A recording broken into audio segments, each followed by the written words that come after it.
Welcome, Red Knight!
frozen ocean, high above the burning mountain.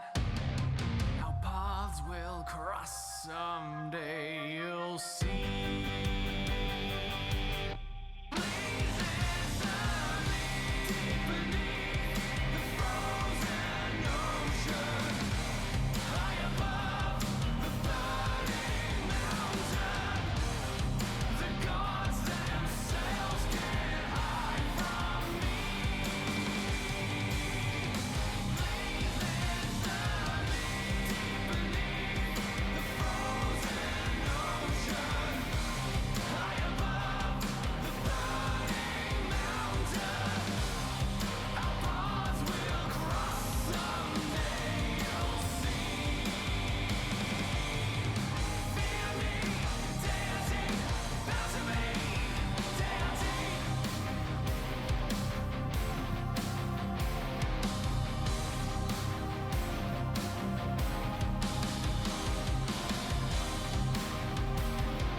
Good day, guys. Great to see you for a very fun and full Friday. Fierce Friday, great times. Here we're getting started. We will pick up right where we left off on Timeline here, Chapter 10. Very exciting and fun times. Looking good today. Hope everyone having a nice time of it. Be getting to some great stuff in general. A great time here and a very lovely time. Pick up there with Timeline. Also saved a baby bunny today, so that was nice. Set the baby bunny free, and we're looking good for Fierce Friday, Chapter 10, and a bit of Chivalry 2. So let's get started where we left off for that Timeline, Chapter 10, and have a great time of it. Welcome to the Roost. Great to see you. Look forward to chat with you soon. Fun time with Grimm's channel awards there yesterday. His new channel custom command just for him. Very excited. Frame drop looking pretty much fine today. Just a few things from the internet and my data and my Wi-Fi. Now that I have unlimited data, but you only have so much fast data, then it becomes basically back to a crawl. So trying to save some of that, use some on data for posting to Discord and such. And yeah, look forward to chat with you soon, though. We'll get to Timeline Chapter 10. Also today, very exciting update for Baldur's Gate 3, actually. We do have patch number 8 with the Bard and the Gnome class. So I'm looking forward to return to that, update that. I haven't played since December. So we definitely want to return to that. Single player Tiefling Rogue and some other co-op games once we can get the party together for that. But for now, we are on to Timeline Chapter 10. Excited for that. We have voice mod available for you at Anytime you would like voice modded about me or Toggle Chat widgets, achieve 50 bits to activate for fun 30 seconds as we read and enjoy today. So there's a little demonstration for you available at any time, voice mod, and here we go for Timeline at Chapter 10, guys. We have not got to it in a few days here. I'm excited to pick up here from the chapter directly there where we left off. It's looking good. It's looking great. Let us enjoy and let us get to some fun stuff today in the Dragon's Roost. We are indeed ready for a great time. One of the absolute best places to be on Twitch TV in general. A great place to be overall. Look forward to chat with our great friends Dragon Knights and Dragon Champions of the Roost. We're still at a 20 strong thanks to Shipleft. Very generous donation of 12 gift subs last month. No gift subs yet this month. No cheers besides Marshmallows 30 so far. No voice mod activations yet. So if you guys would like to enjoy and support, pop in there with some great stuff as we get to our good ratings and our great adventures despite our low internet bandwidth quality and pixelation. We will enjoy and do the best we can and have a great time of it. We are looking ready here for Furious Friday. Everything's set for a fun time to begin here with Timeline, right where we left off here. At the top of the chapter, let's take a little look there, shall we? We left off here too long ago for good times there. Very exciting. Right here with the last bit of the previous chapter, Chris went to his second chest at the foot of the bed and threw it open. The chest seemed to be filled with linens, dresses, silk garments. He flung them in the air as he searched. They fluttered to the floor around him. He found no weapon. Nothing. He looked at Merrick. He was standing amid a pile of dresses, shaking his head. No weapon. In the hallway outside, Chris heard running soldiers coming toward them, and through the door he heard the metallic zing as they drew their swords from their scabbards. That's where we left off. We are ready here. I want to thank Athey from our raid last night, hanging out other places there last night for the follow. Thank you for the follow, Athey. And here we go with Timeline, Chapter 10, 29-10-24. And here it is. I can offer you Coke, Diet Coke, Fanta, or Sprite, Gordon said. They were standing by a dispensing machine in the hallway of the ITC labs. I'll take a Coke, Stern said. The can clunked to the bottom of the machine. Stern took it, pulled the tab. Gordon got a Sprite. It's important to stay hydrated in the desert, he said. We have humidifiers in the building, but they don't work well enough. They continued on down the corridor to the next doorway.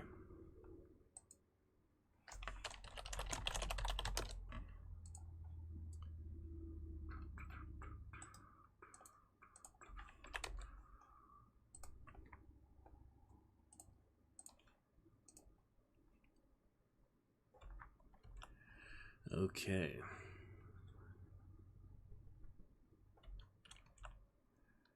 Great.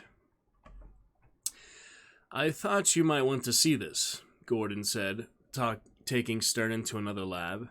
If only as a matter of historical interest. This is where the lab where the first demonstrated the technology. He flicked on the lights, where we first demonstrated the technology. The lab was a large and untidy room. Elsa Inez, it is so fantastic to welcome you back. It was a very, very long but missed absence since June 21st for you, champion. Lovely to see you're still a champion for a few more days here. Welcome back. Elsa Inez, how are you doing today? It did show the stream that we let that baby bunny free. I know you were worried about them. Don't worry, the baby bunny set free, made it back to his family. I think it's all fine. Lovely to see you there, Elsa. How are you doing? How is Norway today? Tell us all about it. What's up, my friend? How goes your studies? How goes your life?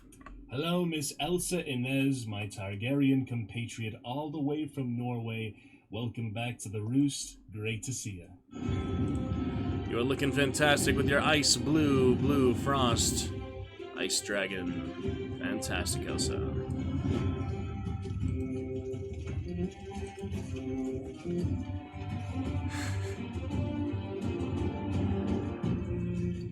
The floor was covered with gray anti-static tiles. The ceiling above was open, showing shielded lights and metal trays holding thick cables that ran down the umbilicus lines to computers on tables. On one table there were two tiny cage-like devices, each about a foot high. They were about 4 feet apart on the table and connected by a cable. Appreciate you starting off our chat there, Elsa. We are on for a full night tonight. Chivalry 2 and Hunt after Timeline Chapter 10 here.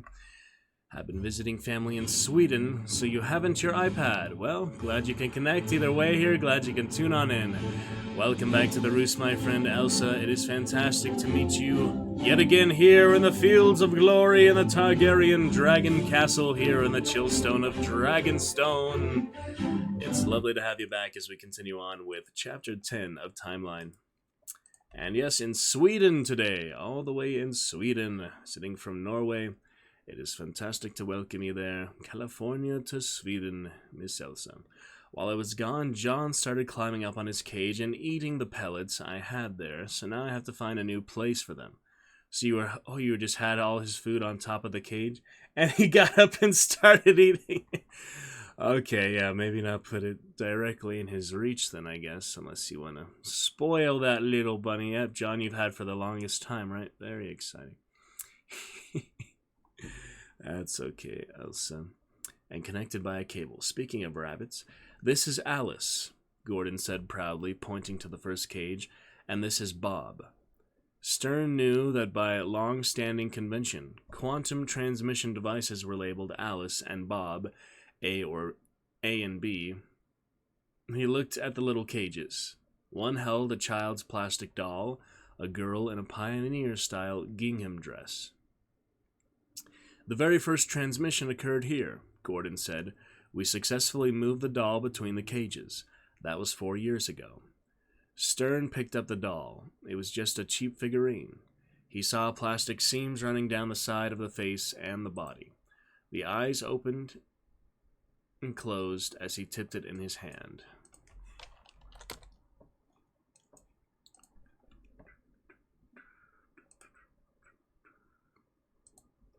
Turn on Do Not Disturb mode on Steam. That's better.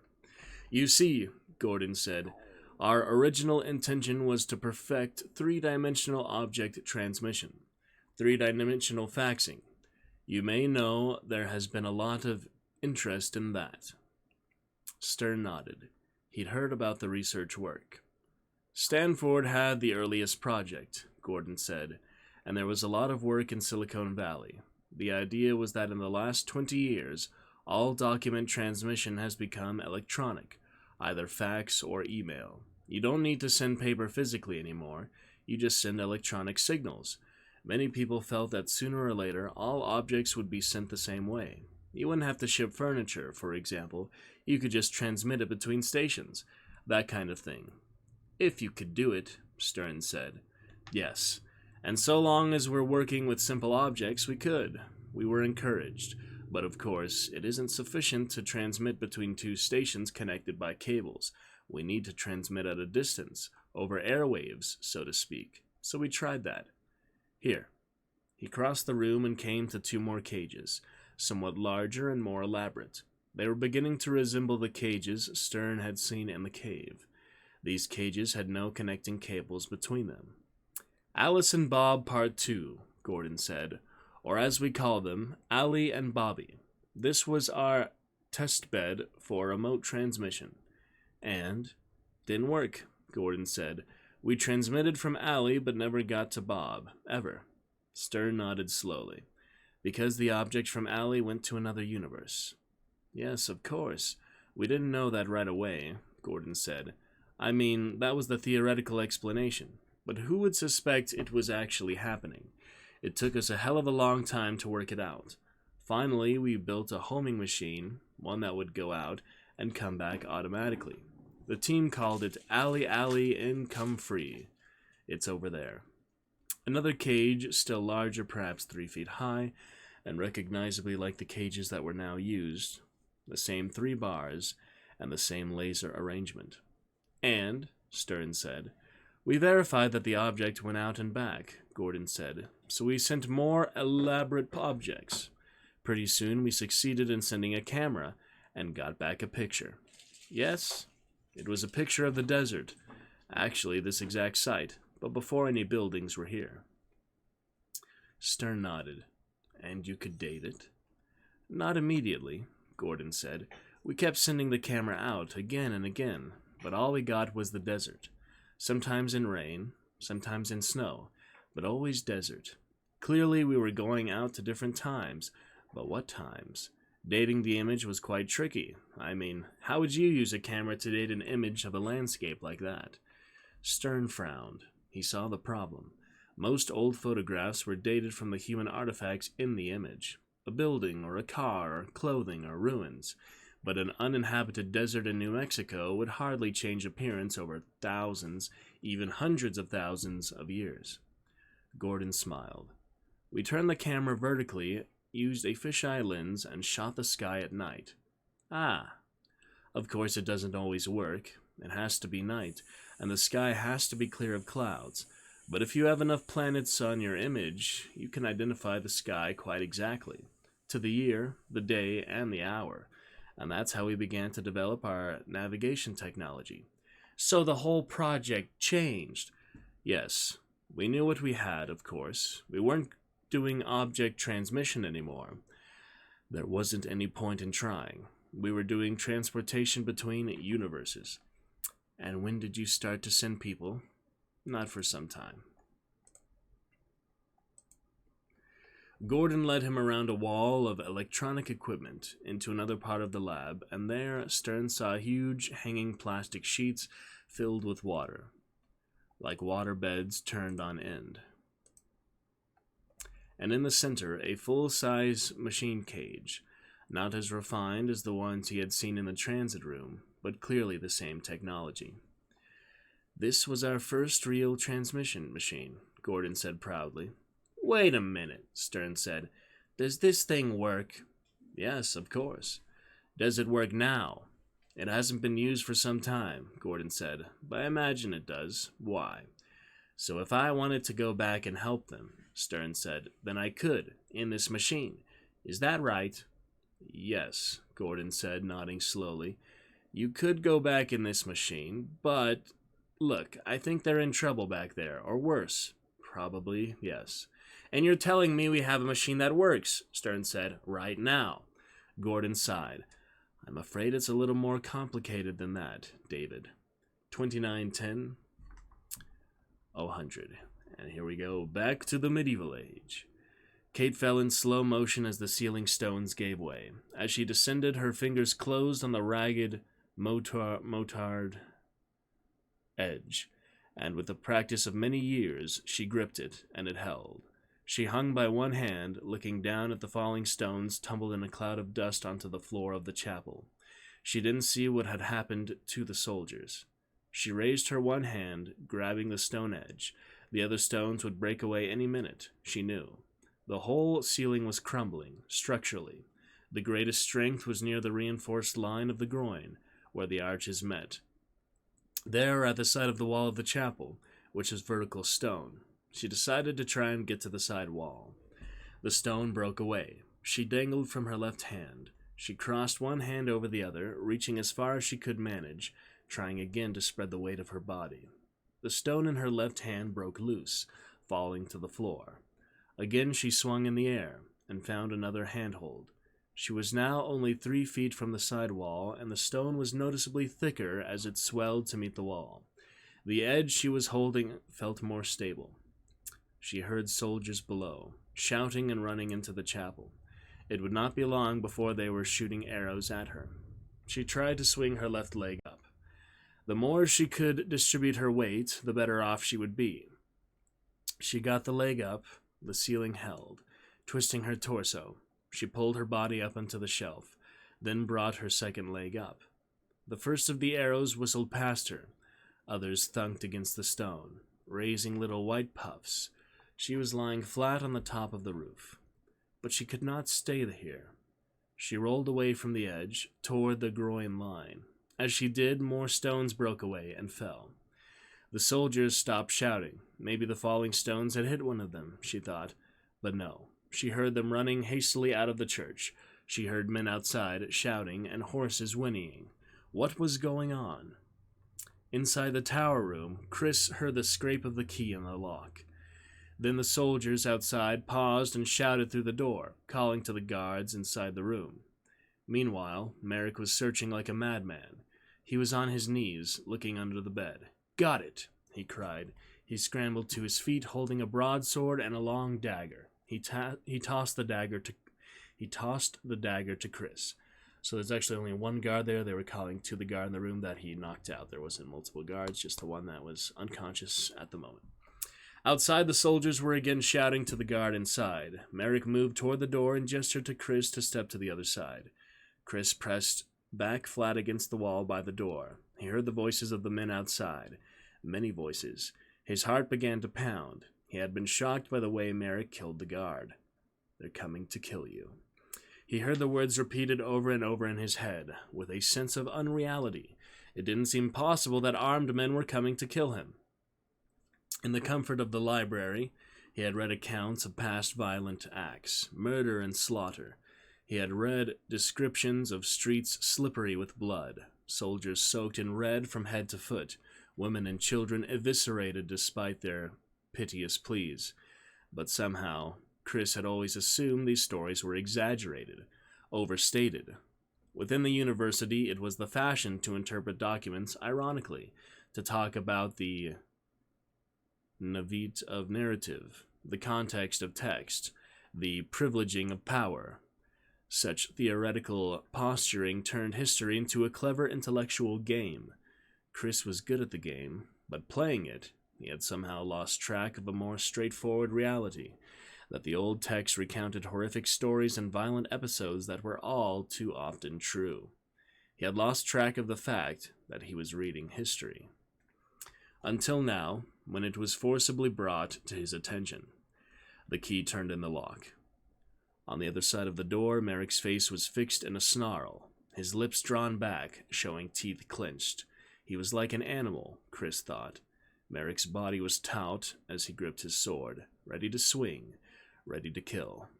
The door pushed open, momentarily blocking Chris's view, but he saw Merrick swing high, and he heard a scream, and a huge gush of blood splashed onto the floor, and a body fell soon after.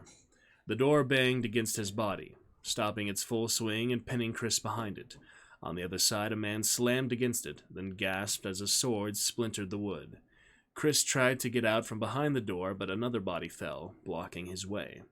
He stepped over the body, and the door thunked flat against the wall as Merrick swung at another attacker, and a third soldier staggered away with the impact and fell to the floor at Chris's feet. The soldier's torso was drenched in blood. Blood gurgled out of his chest like a flowing spring. Chris bent down to take the sword still in the man's hand.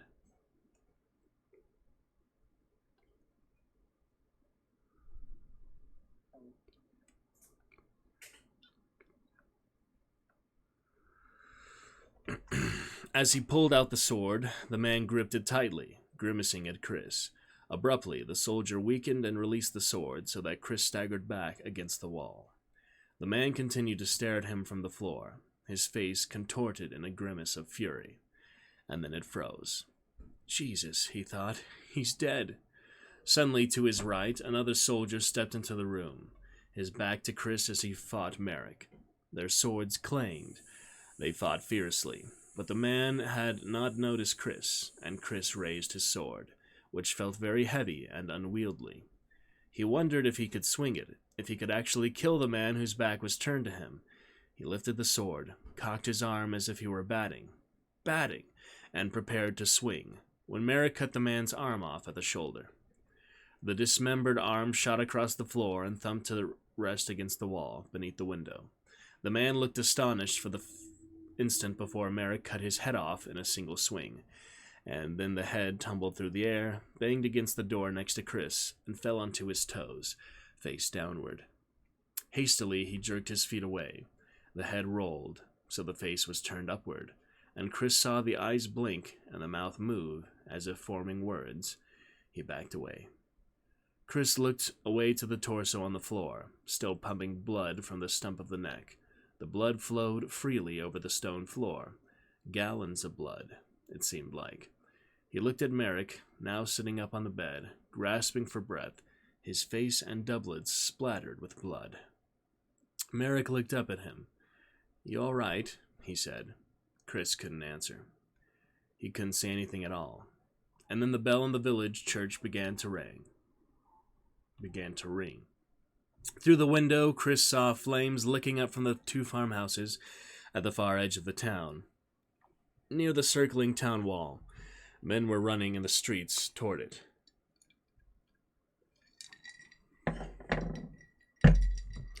"There's a fire," Chris said.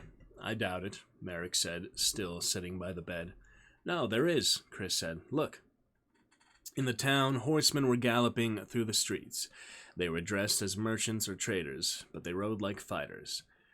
"This is a typical diversion," Merrick said, "to start an attack." "An attack?"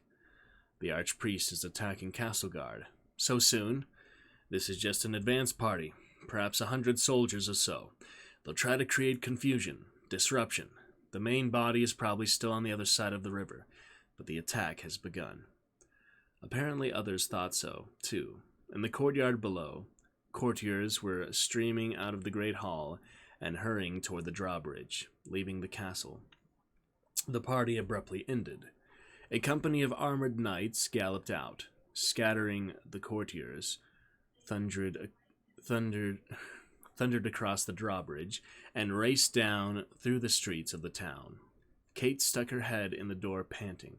"Guys, let's go. We have to find the professor before it's too late." 28:57:32. There was a pandemonium in the great hall. The musicians fled. The guests rushed out the doors. Dogs barked and plates of food clattered to the floor. Knights were running to join the battle, shouting orders to their squires.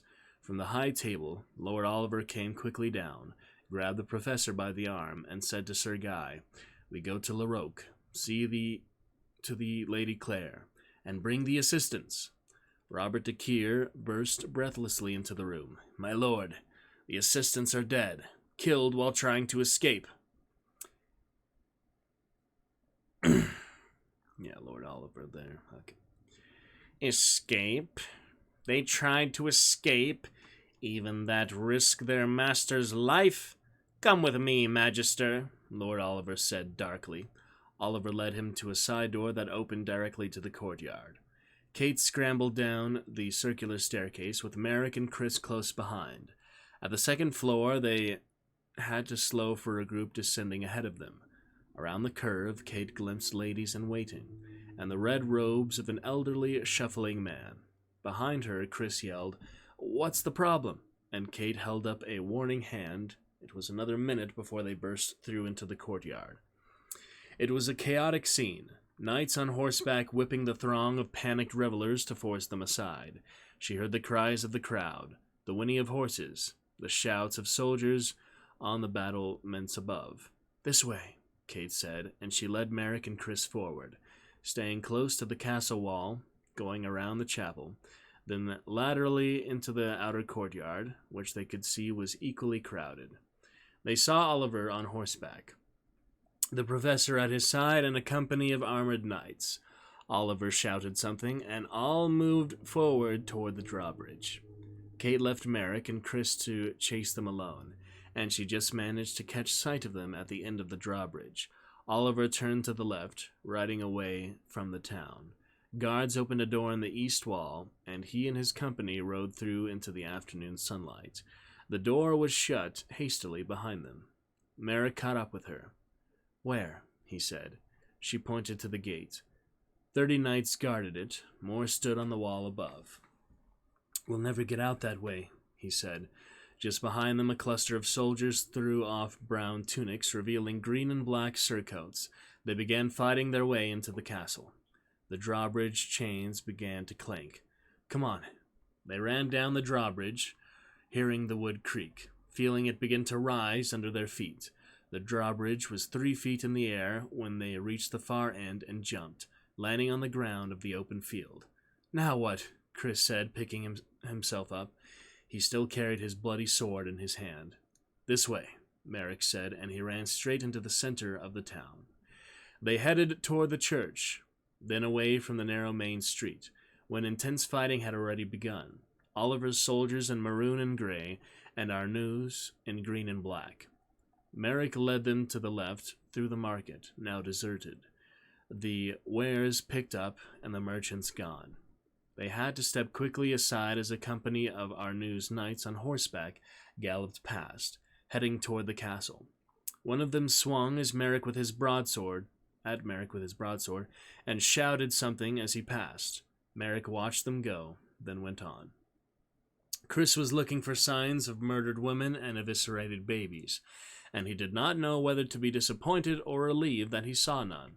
In fact, he saw no women or children at all. "They've all run or gone into hiding," Merrick said. "There's been war for a long time here. People know what to do." "Which way?" Kate said. She was in the front. "Left, toward the main gate." They turned left, going down a narrower street, and suddenly heard a shout behind them. They looked back to see running soldiers coming toward them. Chris couldn't tell if the soldiers were chasing them or just running, but there was no point in waiting to find out. Merrick broke into a run. They all ran now, and after a while Chris glanced back to see the soldiers falling behind, and he felt a moment of odd pride. They were putting distance between them. But Merrick was taking no chances. He turned into a side street which had a strong and unpleasant odor. The shops were all closed up, but narrow alleyways ran between them. Merrick ran down one, which brought them to a fenced courtyard behind a shop. Within the courtyard stood huge wooden vats and wooden racks beneath a shed. Here the stench was almost overpowering, a mixture of rotting flesh and feces. It was a tannery. "Quickly," Merrick said, and they climbed over the fence, crouched down behind the reeking vats. "Oof," Kate said, holding her nose. "What is that smell?" "They soak the skins in chicken shit," Chris whispered. "The nitrogen in the feces softens the leather." "Great," she said. "Dog shit, too." "Great."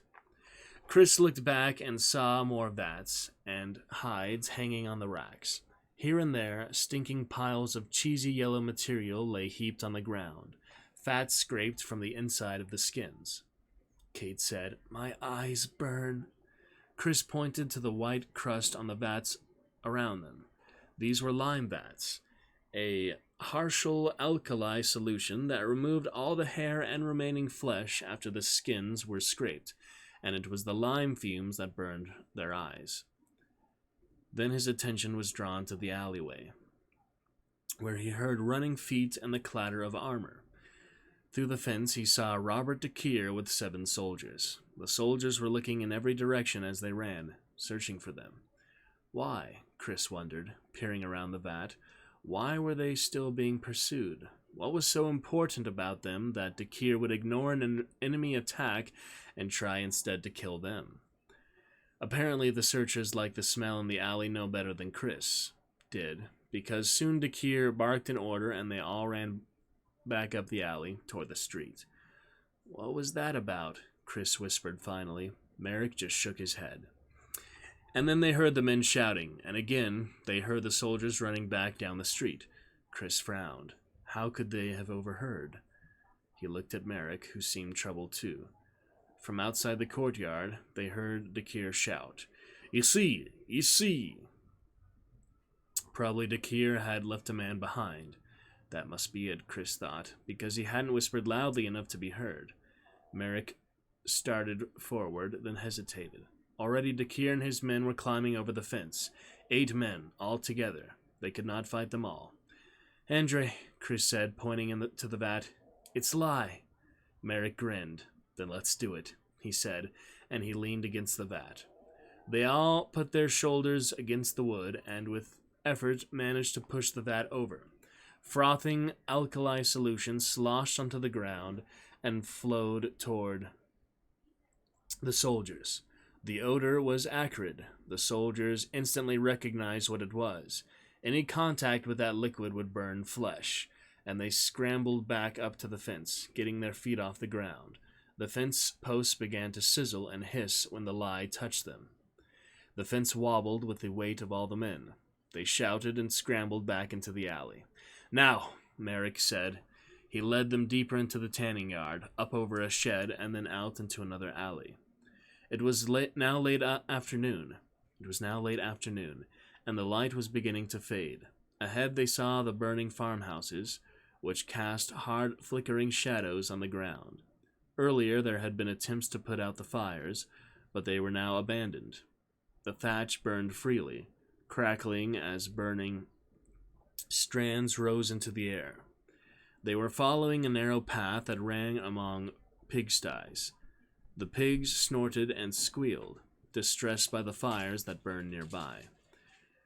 Merrick skirted the fires, heading toward the south gate, where they had first come in. But even from a distance they could see that the gate was the scene of heavy fighting. The entrance was nearly blocked by the bodies of dead horses. Arnaux's soldiers had to scramble over the corpses to reach the defenders inside, who fought bitterly with axes and swords. Merrick turned away, doubling back through the farm area. "Where are we going?" Chris said. "Not sure," Merrick said. He was looking up at the curtain wall around the town. Soldiers ran along it, heading toward the south gate to join in the fight. "I want to get up on that wall." Up on that wall.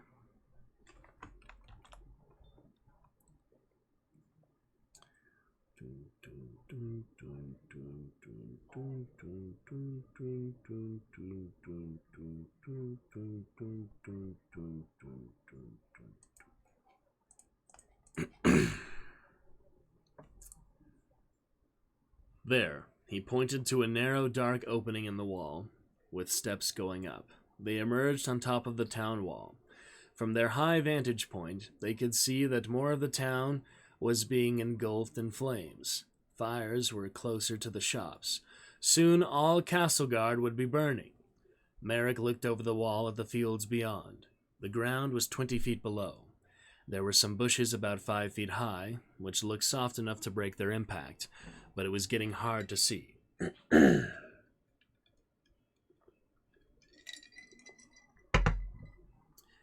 "Stay loose," he said.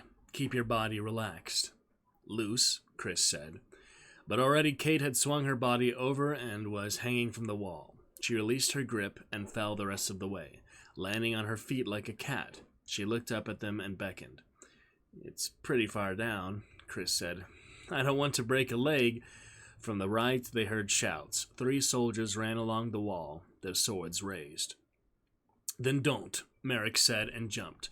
Chris jumped after him in the twilight, landed on the ground, grunting and rolling. He got slowly to his feet, nothing broken.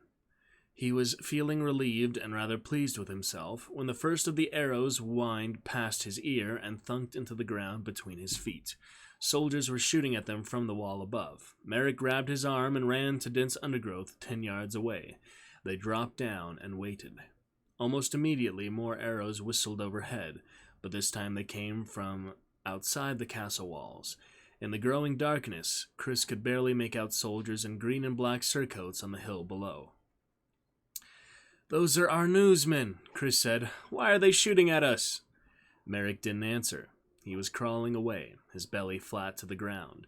Kate crawled after him. An arrow hissed past Chris, so close that the shaft tore his doublet at the shoulder, and he felt a brief streak of pain. He threw himself flat on the ground and followed them. Well, he was lucky. 28-12-39. "There's good news and bad news," Diane Kramer said, walking into Doniger's office just before 9 in the morning. Doniger was at his computer, pecking at the keyboard, with one hand while he held a can of Coke in the other. "Give me the bad news," Doniger said. "Our injured people were taken to University Hospital. When they got there last night, guess who was on duty?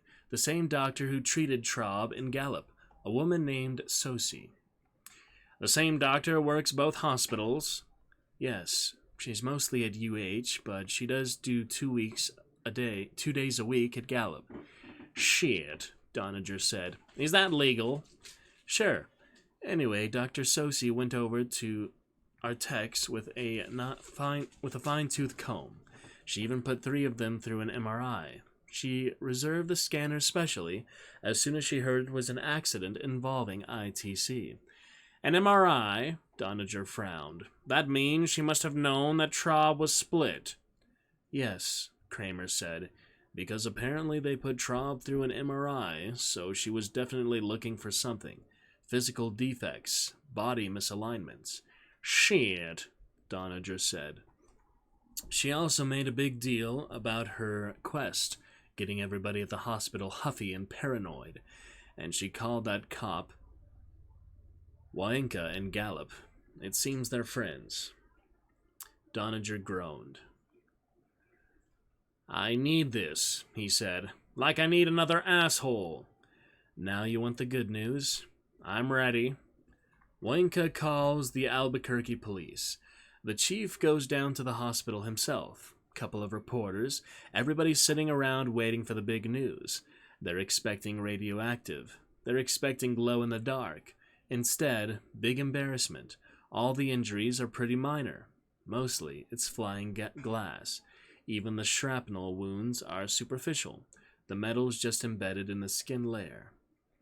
Water shields must have slowed the fragments down, Doniger said. I think so, yes, but people are pretty disappointed.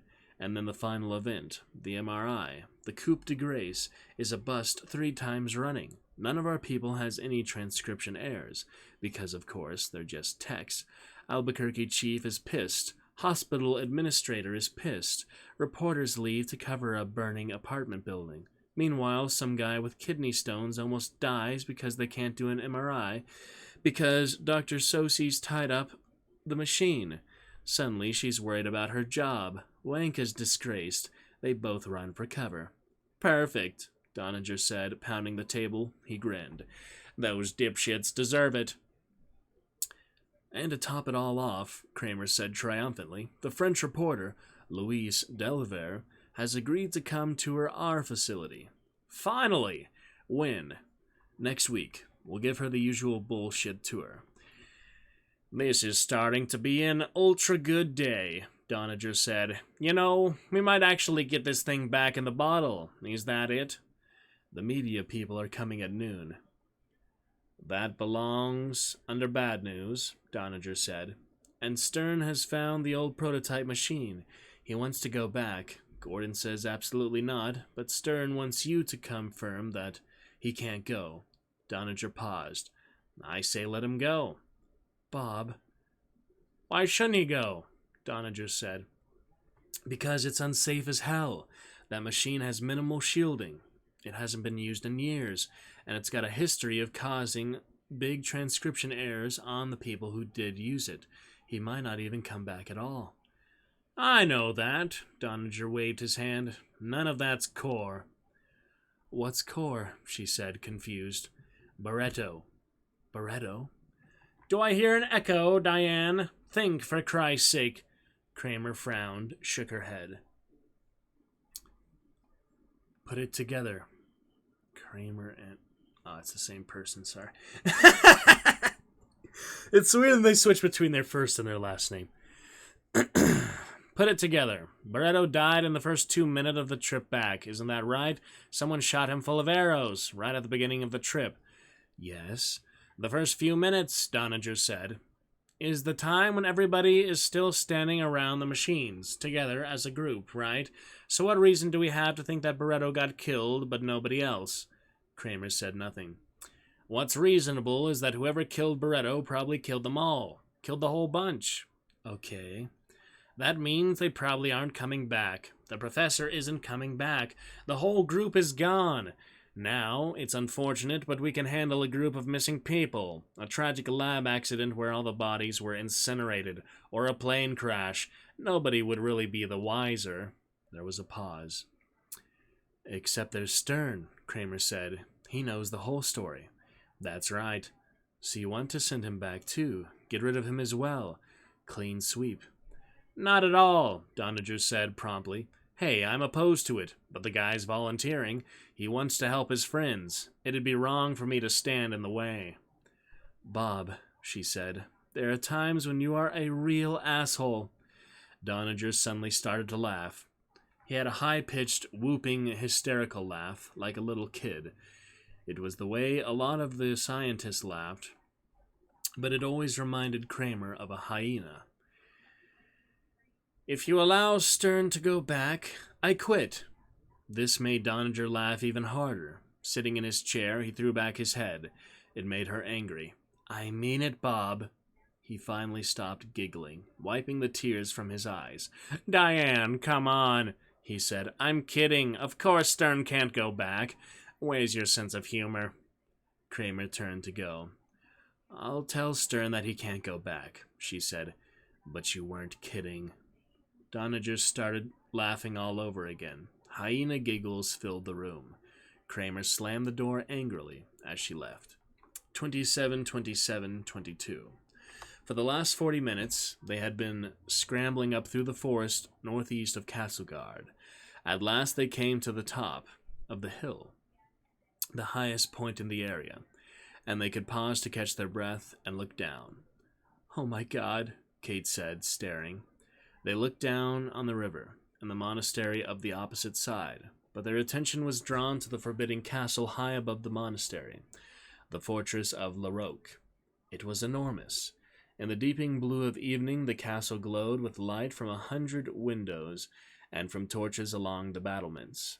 But despite the glowing lights, the fortress was ominous. The outer walls were black above the still waters of the moat. Inside was another complete set of walls, with many round towers, and at the center of the complex, the actual castle with its own great hall and a dark rectangular tower, rising more than 100 feet into the air. Merrick said to Kate, "Does it look like modern Larocque?" "Not at all," she said, shaking her head. "This thing is gigantic. The modern castle has only one outer wall.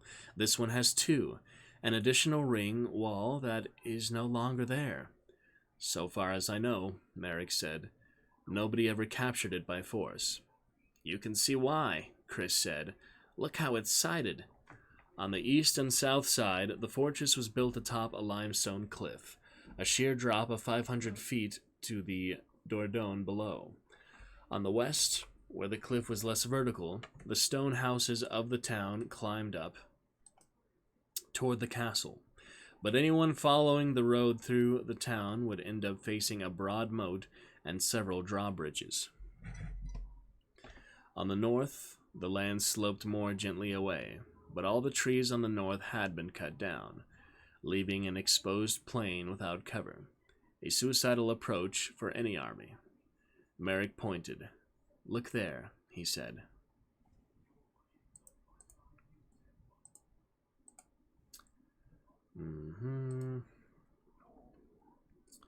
Get to chapter 11 here shortly.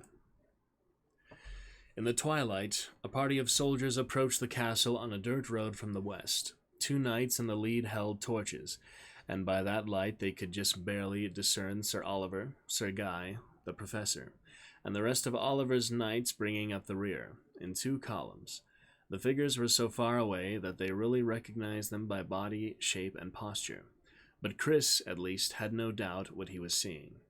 He sighed as he watched the riders cross a drawbridge over a moat and pass through a large gatehouse with half-round twin towers, a so-called double D gate, because the towers looked like twin Ds when seen from above. Soldiers atop the towers watched the riders as they passed through. Beyond the gatehouse, the riders entered another enclosed courtyard. Here, many long wooden buildings had been erected. "That's where the troops are garrisoned," Kate said. The party rose across the inner courtyard, crossed a second moat over a second drawbridge, passing through a second gatehouse with even larger twin towers, 30 feet high, and glowing with lights from dozens of arrow slits. Only then did they dismount. In the innermost court of the castle, the professor was led by Oliver toward the great hall. They disappeared inside. Kate said, "The professor said that if we were separated, we should go to the monastery and find Brother Marcel, who has the key. I assume he meant the key to the secret passage." Merrick nodded. "And that's what we're going to do. It'll be dark soon, then we can go." Chris looked down the hill. In the gloom, he could see small bands of soldiers in the fields, all the way down to the river's edge. They would have to make their way past all those soldiers. "You want to go to the monastery tonight?" Merrick nodded. "However dangerous it looks now," he said, "tomorrow morning it will be worse." Okay, no moon in the sky. I'm thinking when is a good time to leave off. Let me check schedule, and we'll see about some hunt. We'll start with a solo round, then get to a full at least 7,000 Dark Tribute today. Before Chivalry 2, we could probably play full 10,000, just depends on the groups and the teams. Let me go ahead and check schedule. I'll be back in just a moment. Fun stuff so far. Lovely to see you, Elsa. Bringing our chat to life so far. I would love to chat with you more there. Great Targaryen compatriot Ice Dragon. Anytime you want to chat, you really do not need to worry about me interrupting the reading or such. I am very glad to chat with anyone, everyone, all the time, anytime. So, back in just a moment, and we'll see if we can carry on a little more timeline or move on for now. Let's see. One moment.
Alright, let's go ahead and read one more section then. It's going fun. So, 261201.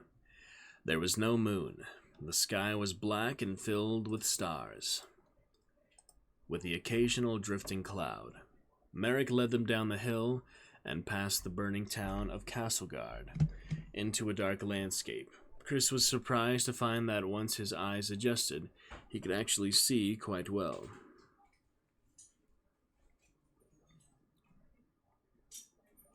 By starlight. Yeah, can see quite well by starlight. Probably because there was no air pollution, he thought. He remembered reading that in earlier centuries people could see the planet Venus during the day, as we can now see the moon. Of course, that had been impossible for hundreds of years. He was also surprised by the utter silence of the night. The loudest sound they heard were their feet moving through the grass and past the scrubby bushes. "We'll go to the path," Merrick whispered, then down to the river. Their progress was slow, frequently Merrick pausing, crouching down to listen for 2 or 3 minutes before moving on. Almost an hour passed away. They came within sight of the dirt path that ran from the town to the river. It was a pale streak against the darker grass and foliage that surrounded it. Here Merrick paused. The silence around them was complete. He heard only the faint sound of the wind. Chris felt impatient to get started. After a full minute of waiting, he started to get up. Merrick pushed him down. He held his finger to his lips. Chris listened. It was more than wind, he realized. There was also the sound of men whispering. He strained to hear. There was a quiet cough, somewhere ahead, then another cough, closer, on their side of the road. Merrick pointed left and right. Chris saw a faint silver glint, armor in starlight, among the bushes opposite the path, and he heard rustling closer by. It was an ambush, soldiers waiting on both sides of the path. Merrick pointed back the way they had come. Quietly, they moved away from the path. "Where now?" Chris whispered. "We'll stay away from the path, go east to the river, that way." Merrick pointed, and they set out. Chris felt on edge now, straining to hear the slightest sound. Their own footsteps were so loud they masked any other sound. He understood now why Merrick had stopped so often. It was the only way to be sure. They went back 200 yards from the path, then headed down to the river, moving between the fields of clear land. Even though it was nearly black, Chris felt exposed. The fields were walled in low stone, so they had a slight cover. But he was still uneasy, and he gave a sigh of relief when they moved back into unclear shrub land, darker in the night. The silent black world was entirely alien to him, yet he quickly adjusted to it. Danger lay in the tiniest movements, in sounds that were almost inaudible. Chris moved into a crouch, tense, testing each footstep before applying full weight, his head constantly turning left and right, left and right. He felt like an animal, and he thought of the way Merrick had bared his teeth before the attack in the room, like some kind of ape. He looked over at Kate and saw that she, too, was crouched and tense as she moved forward.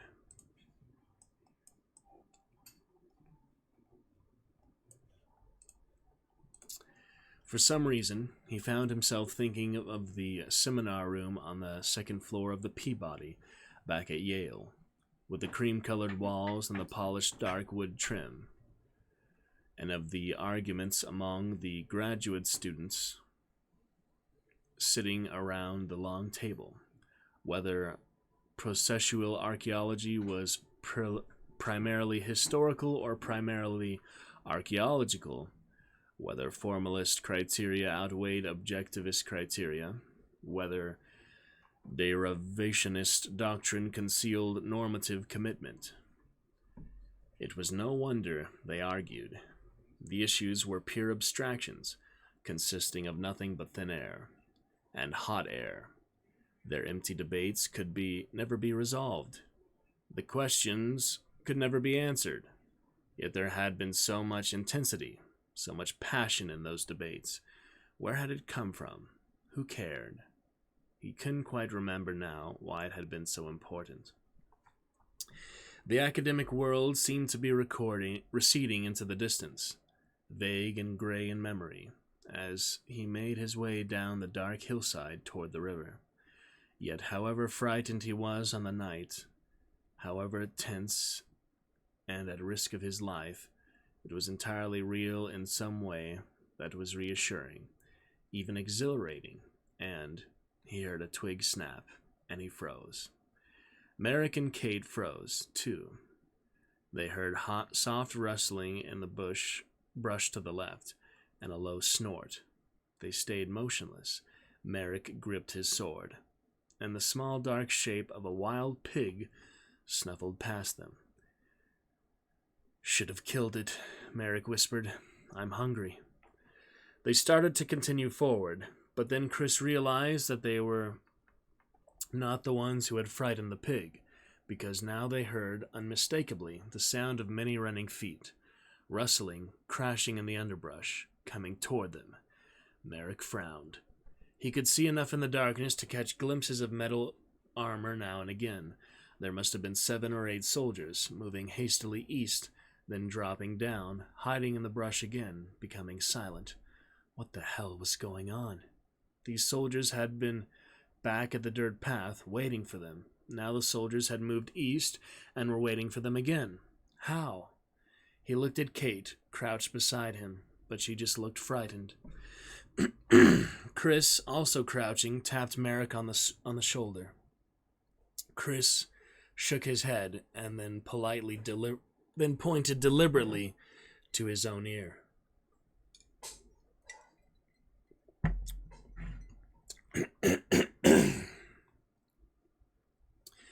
Merrick nodded, listened. At first he heard nothing but the wind. Puzzled, he looked back at Chris, who made a distinct tapping motion against the side of his head, by his ear. He was saying, "Turn on your earpiece." Merrick tapped his ear. After a brief cackle as the sound came on, he heard nothing. He shrugged at Chris, who held up his flat palms. "Wait." Merrick waited. Only after a few moments of quiet listening did he become aware of the soft, regular sound of a person breathing. He looked at Kate and held his finger to his lips. She nodded. He looked at Chris. He nodded too. They both understood. Make no noise at all. Again, Merrick listened intently. He still heard the sound of quiet breathing in his earpiece, but it wasn't coming from any of them. Someone else. Chris whispered, "Andre, this is too dangerous. Let's not cross the river tonight." "Right," Merrick whispered. "We'll go back to Castleguard and hide out for the night outside the walls." "Okay, good. Let's go." In the darkness, they nodded to each other, then they deliberately tapped their ears, turning their earpieces off, and they crouched down to wait. In a few moments, they heard the soldiers start to move, once again running through the underbrush. This time, they were going up the hill, back toward Castleguard. They waited another 5 or 6 minutes, and then they headed down the hill, away from Castleguard. It was Chris who had put it all together. Climbing down the hillside in the night, he had brushed a mosquito away from his ear, and the movement had inadvertently turned his earpiece on. Not long afterward, he had heard someone sneeze. And none of them had sneezed. A few moments later, they had come upon the pig, and by then he was hearing something panting with exertion, while Kate and Merrick in the darkness beside him were not moving at all. That was when he realized for certain that someone else had an earpiece, and thinking it over now, he had a pretty good idea where it had come from. Gomez. Somebody must have taken it from Gomez's severed head. The only problem with that idea was... Merrick nudged him, pointed ahead. Kate gave the thumbs up sign and grinned. Broad and flat, the river rippled and gurgled in the night. The Dordogne was wide at this point. They could barely see the far shore, a line of dark trees and dense undergrowth. They saw no sign of movement. Looking upstream, Chris could just make out the dark outline of the mill bridge. He knew the mill would be closed up at night. Millers could work only during daylight hours, because even a candle risked causing an explosion in the dusty air. Merrick touched Chris on the arm, then pointed toward the opposite bank. Chris shrugged. He saw nothing. Merrick pointed again. Squinting, Chris barely could discern the 4 wisps of pale smoke rising into the sky. But if they came from fires, why was there no light?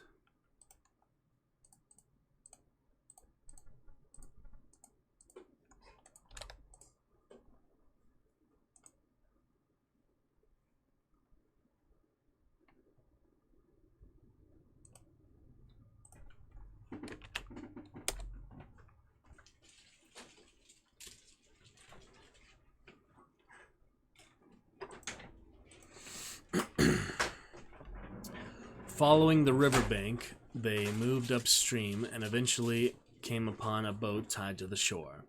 It thunked against the rocks in the current. Merrick looked toward the opposite shore. They were now some distance from the smoke. He pointed to the boat. Did they want to risk it?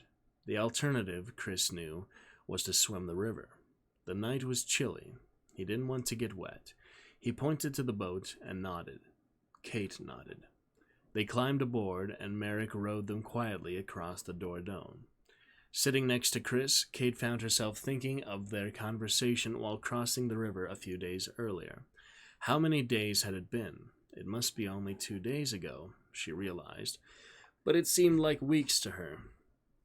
She squinted at the far shore, looking for any movement. Their boat would be a dark shape on dark water against a dark hill, but they would still be visible if anyone was looking. But apparently no one was. The shore was closer now, and then with a hiss the boat moved into the grass along the banks and crunched to a soft stop. They climbed out. They saw a narrow dirt path that followed the edge of the river. Merrick held his fingers to his lips and started down the path. He was going toward the smoke. They followed cautiously. A few minutes later, they had their answer. There were 4 fires, placed at intervals along the riverbank. The flames were surrounded by pieces of broken armor atop mounds of earth, so that only the smoke was visible. But there were no soldiers. Merrick whispered, "Old trick. Fires give false position."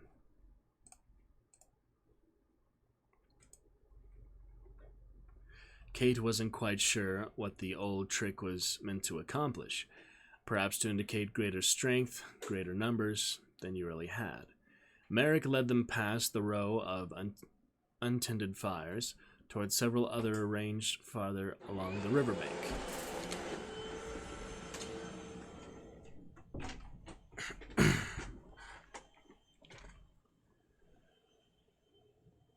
They were close to the water, hearing the gurgling of the river. As they came to the last fire, Merrick abruptly spun on his heel and dropped to the ground. Kate and Chris dropped too, and then they heard voices singing a repetitive drinking song. The lyrics were something about, "Ale makes a man slumber by fire, ale makes a man wallow in mire." It went on interminably. Listening to the lyrics, she thought, "This is 99 bottles of beer on the wall." And sure enough, as she raised her head to look, she saw 6 soldiers in green and black sitting around a fire, drinking and singing loudly. Perhaps they had been ordered to make enough noise to justify all the fires. Merrick pointed for them to go back, and when they had moved a distance away, he led them off to the left, away from the river. They left behind the cover of trees that lined the river, then were again slipping through open, cleared fields. She realized that these were the same fields where she had been that morning, and sure enough, now she could see on the faint yellow lights in the upper windows of the monastery, as some of the monks worked late, and the dark outlines of thatched farm huts directly ahead. Chris pointed toward the monastery. Why weren't they going there? Merrick made a pillow with his hands. Everybody's sleeping. Chris shrugged. So? Merrick pantomimed waking up, startled, alarmed. He seemed to mean that they would cause a commotion if they went in the middle of the night. Chris shrugged. So, Merrick wagged a finger. Not a good idea, he mouthed in the morning. Chris sighed. Merrick went past the farm huts until he came to a burned-out farmhouse. 4 walls and the black remains of timbers that had supported a thatched roof. He led them inside, an open door that had a red streak across it. Kate could barely see it in the darkness. Inside the hut was tall grass and some pieces of broken crockery. Merrick began rummaging through the grass until he came up with 2 clay pots with cracked rims. They looked like chamber pots to Kate. Merrick set them out carefully on one burned windowsill. She whispered, "Where do we sleep?" Merrick pointed to the ground. "Why can't we go into the monastery?" she whispered, gesturing to the open sky above them. The night was cold. She was hungry. She wanted the comfort of an enclosed space. "Not safe," Merrick whispered. "We sleep here." He lay on the ground and closed his eyes. "Why isn't it safe?" she said. "Because somebody has an earpiece, and they know where we're going." Chris said, "I wanted to talk to you about—" "Not now," Merrick said without opening his eyes. "Go to sleep." Kate lay down, and Chris lay beside her. She pushed her back against his. It was just for warmth. It was so damn cold. In the distance, she heard the rumble of thunder. Sometime after midnight, it began to rain. She felt the heavy drops on her cheeks, and she got to her feet just as the downpour started. She looked around and saw a small wooden lean-to, partially burned, but still standing. She crawled under it, sitting upright, again huddling together with Chris, who had joined her. Merrick came over, lay down nearby, and immediately went back to sleep. She saw raindrops spatter his cheeks, but he was snoring. We will pick it up from there with this snoring fun time. Hope you guys enjoyed chapter 10 of Timeline. We'll get into chapter 11 some point next week. We will look forward to that and a fun time. Let's get to a little bit of a solo hunt here to start. See if we have some partners as well.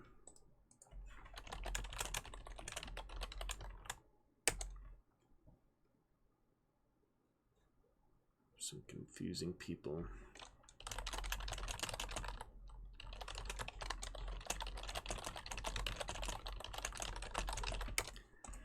It will be good.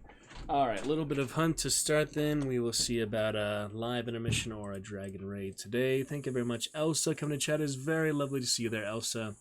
Hope everyone doing good. Look forward to chat with you soon. A nice bit of hunt to begin here today. And a bit of timeline there. And we shall see who is free and what can be done for some hunt. And a fun time there with timeline in general. Pretty good fun overall. Yeah, I'm on a dragon raid or intermission. Raid out or end stream because I need to get those loading screens. I got to get the loading screens for tonight. So when we come back for more hunt tonight, we'll hopefully have a new loading screen. It's really easy to find that, I'm sure. We'll take a look. But for now, yeah, I want to go ahead and play a bit. And get to our Great Chivalry 2 tonight for sure. So looking forward to that. Going to be very lovely. And we'll check it out, figure out a good solo hunter. I've been wanting to do just a solo for the fun of it. Check that out and go from there. We shall see. We really just need the one solo. It's not a big deal, not the main mode I like to play. I like to play trios, definitely when possible. So we'll take a look at it and have a fun time moving forward. Alrighty then.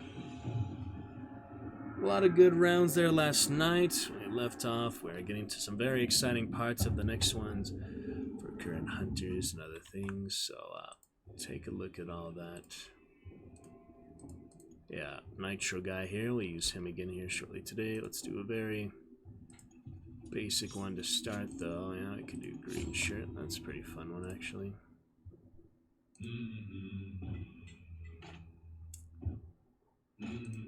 Alright, we'll figure it out. The Gaunt Pair, not a great loadout. I could do something a little better than that. I don't know.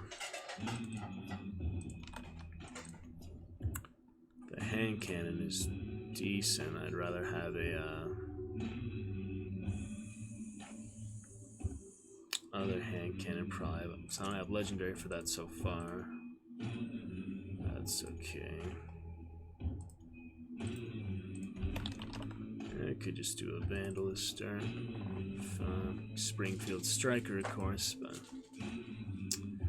it is very basic loadout, something to start with, you know. Alright, well, we'll see.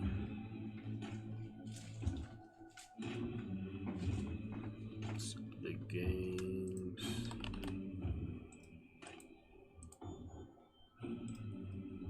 $2.15 today. Alright, quick one, then we'll see if we can get a party together, maybe read a little bit of lore today. We already had a good time with Timeline, though, reading all of that, so maybe save more for later. Work on the summons bit by bit. They're coming along pretty well here. Need to finish them Sunday for sure, though. Don't have too long left for summons. So yeah, starting a bit later this week. We're gonna save those for like the last minute. Beginning 3rd daily counter today, 4th tomorrow, and 5th on Sunday. It looks like. Yeah. Come back Sunday. We'll get just a little bit tomorrow. Probably no Dark Tribute tomorrow, so we're gonna make sure at least gets 3 of them, 7,000 tonight. We'll go from there. All right, nice and basic loadout here. We'll get it started then. See what can be done. For some other good fun, other good things. Going to be great. Let me send someone something real quick here for the fun of it.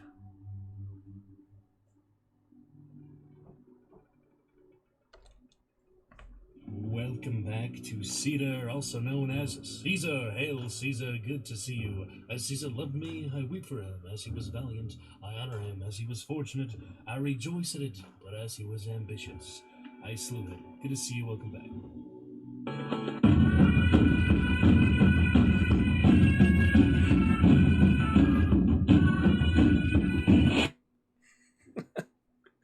Funny bit of music on that.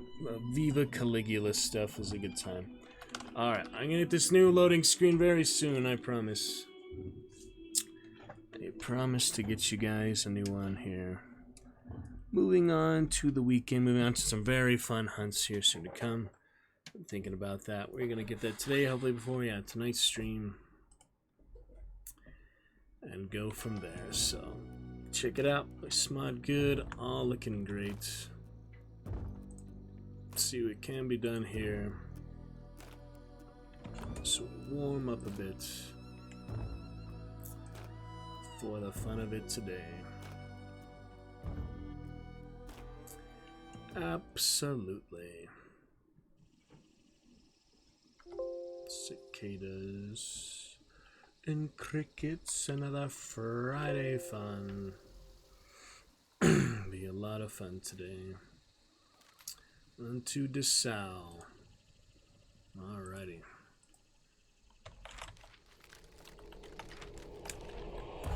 To Moses and Kingsnake, probably the best initial approach. I would think so.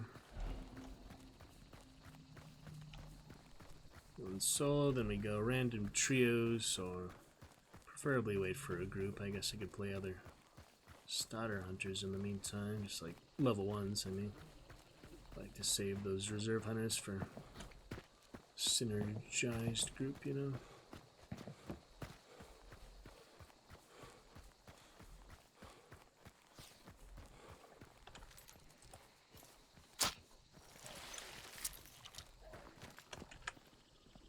Yep, definitely someone mailing a zombie, eh? I think. Did you hear that?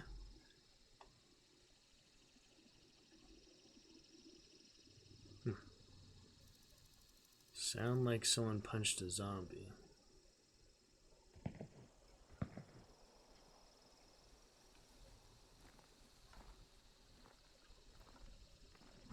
I mean, I'm pretty sure I heard that.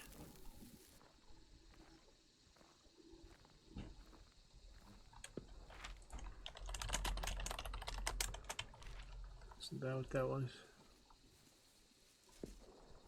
God.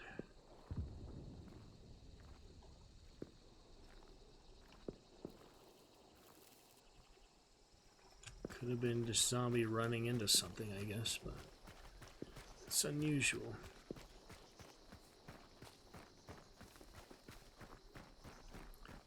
Little bit unusual.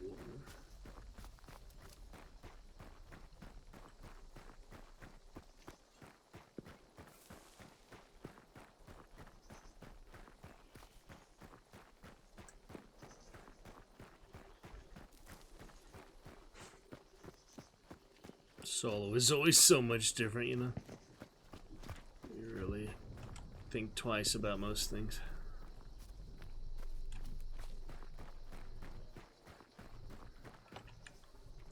But it is fun to try.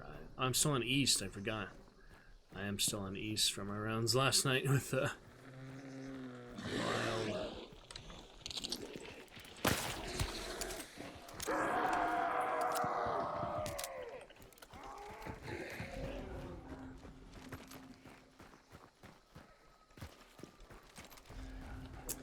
Oh well, do the one on East.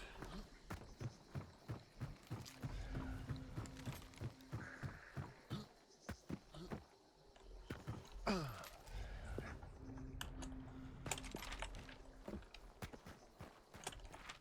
to get some of these summons, but I do have Clue one on. Oh. Come on. Need at least the one clue, you know. Was taken early on. Interesting. Go the wagon, I guess.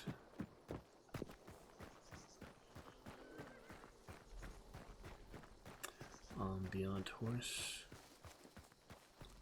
Is that horse alive? Yes.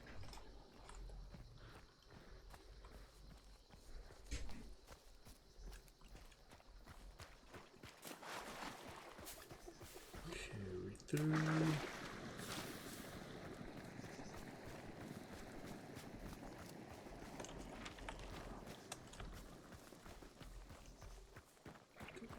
Tonight. Try random teammates. Nelson said to be on tonight. Oh, there we go. Wow. And they went through there. Hello.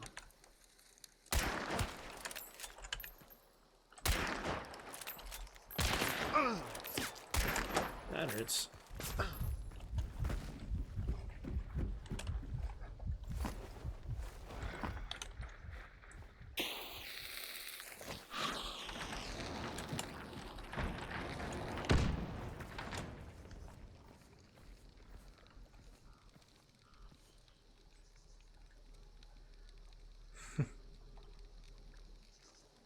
Options at that point.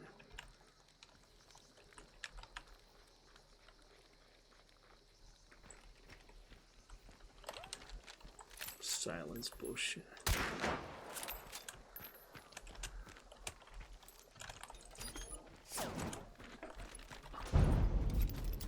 think there's two of them, right? That was close. With the betterly, huh?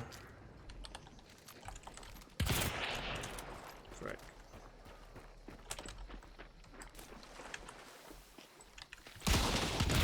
Ah, well, I hit him. But he had the big Romero. Well, at least I burned a bar off him. Almost killed him with that. That was hard to manage, and I forgot I was on East that whole time. I guess we could do one more solo for that. Save the rest of the trios for tonight. I don't really feel like doing random teammates just now, so a little fun there. A little bit of funny time. So yeah, I was actually a solo. The other one just happened to run at the duo same time. But the one I fought first was another solo. Yeah, I think I like the better duos dynamics than the trios as solos. So. Alright, one more for now. I could do him again. He had a rough go of it last time, so why not try again? Standard Romero, we'll go there. Vigor and Serpent. Worth a shot, I guess. Don't need the lamp at the moment.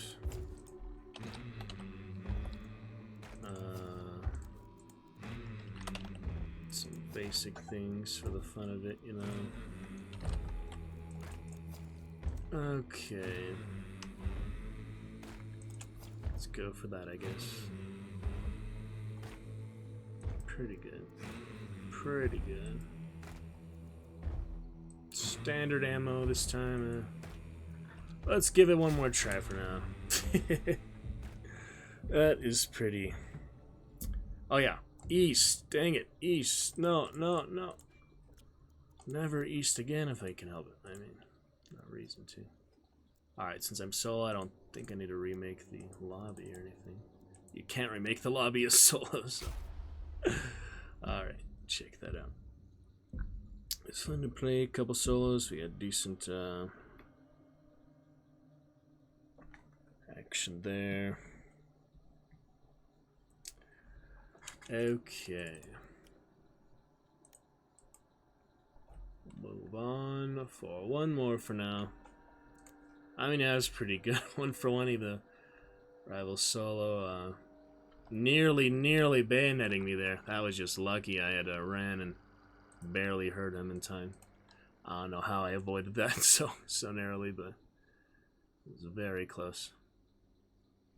And then the other guy, yeah, it was just too hard to manage that. And it was lagging a little bit, so can't blame it on lag, but it does play a part. Okay, one more for now. We could start a little early chivalry. Maybe we should save that for tonight, though, for the main thing. But I do want to play it. So, yeah, maybe look for loading screens right after this. That'll work. Why don't we do that? Look for those loading screens, get them ready, get them implemented. You guys can see the fun process of selecting that. We've enjoyed this one for a solid 7 months or something. 6 months. I don't remember if I got it quite after New Year's or not, but somewhere around there. Single assassin this time. Alright, good potential. Let's see how it goes. Do you want to go straight to action or wait? I don't know. I don't really like these spawns. I have a sticky bomb, so sadly that won't come into play. It's just kind of hard decisions to make as solo. All these different variables and consumables, things to use. Bit of solo action there. Oh, there goes the pink spikes. I'm on west though, so should help. It wasn't that much of a difference west to east, but still, you know, why make it harder? Some classic all hunters there on the last turn. The silence pistol guy kept shooting me with that. That's funny. I saw him first with the Vandal. I mean, I had to take that shot, you know. Bit hard to get a headshot with that gun, but solid tag, you know.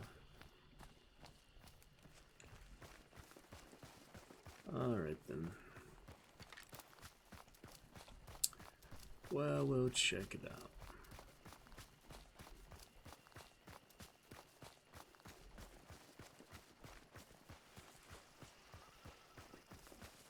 Serpent make it easier for the clues, which I do need for summons, so play a good bit here tonight.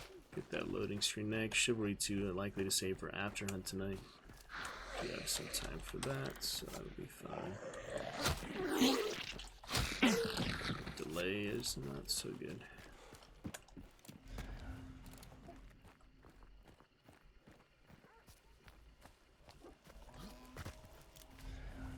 Not in range.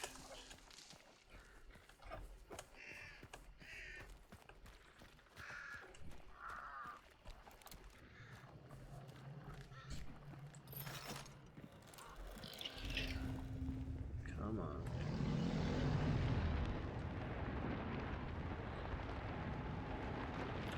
Cured iron.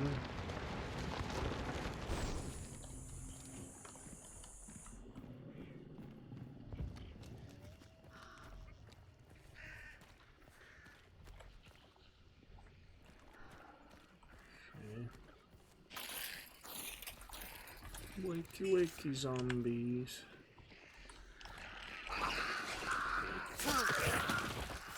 Difficult to manage.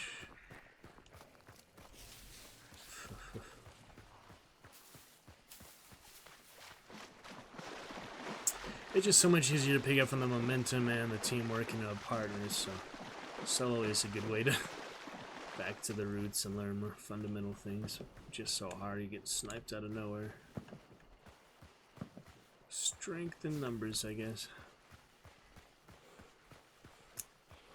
I always like to be up close personal, so we got our solo versus trio kills, you know, saw it a few times, but the marrow and such as well, but generally I would not want to fight team or trio at range. It's just so hard to outlast that range fights.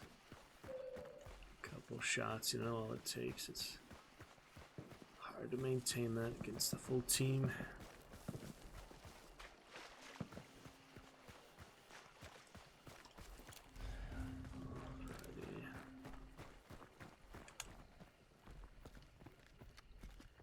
Oh, that's somebody shooting in here. Oh, hello there. But I heard the melee, it's hard to tell.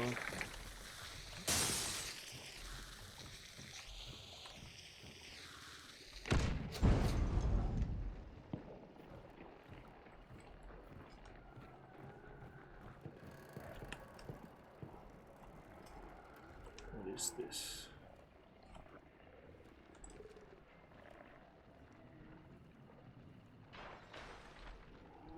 What was that?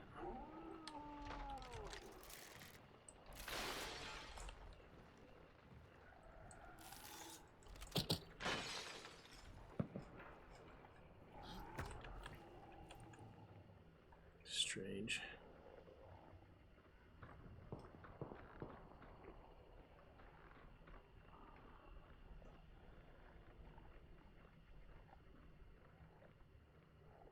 Very strange dynamics solo sometimes. Wish I could tell where he was here at the door. That's weird.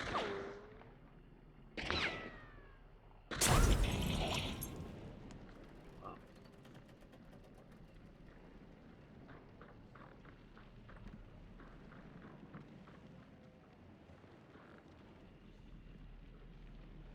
Weird sometimes.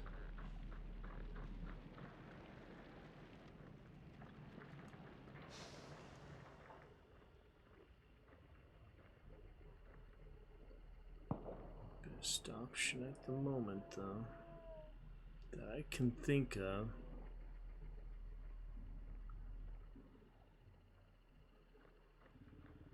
Pinned in a bit. Hope I can jump over that if I need to.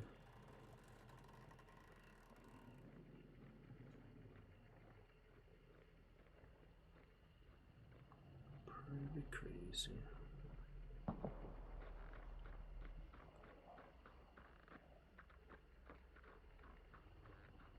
Strange old dynamics.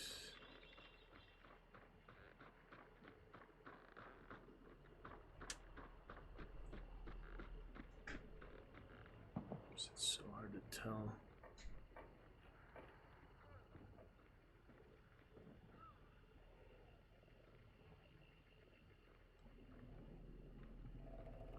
So hard to tell their direction.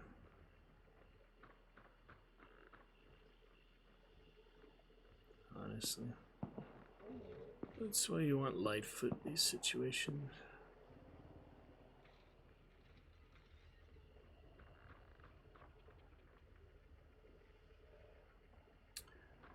Weird stuff like this.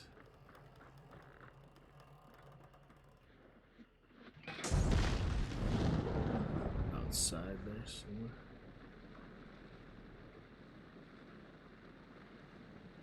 Pretty weird.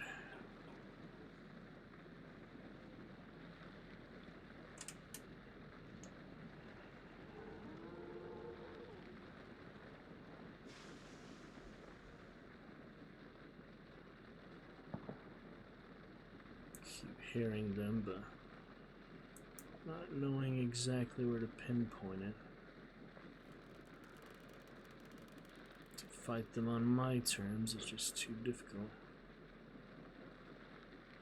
Out for blood, though. Shooting all around.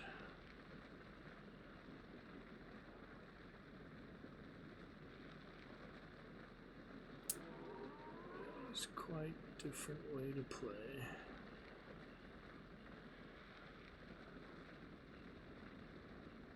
Legion shot already had 5 minutes.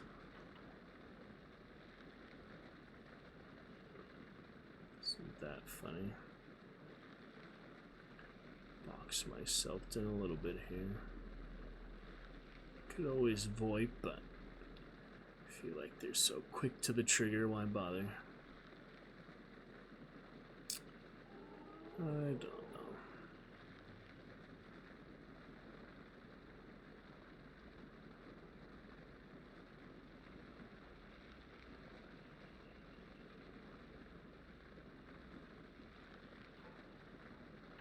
Probably hear me if I scan, so it's not worth it.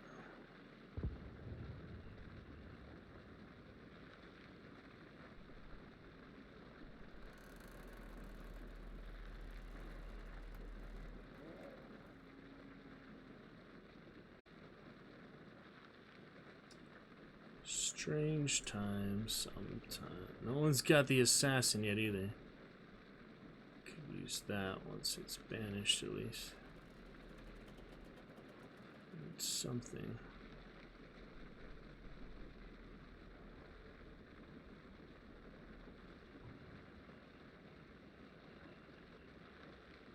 Strange guys.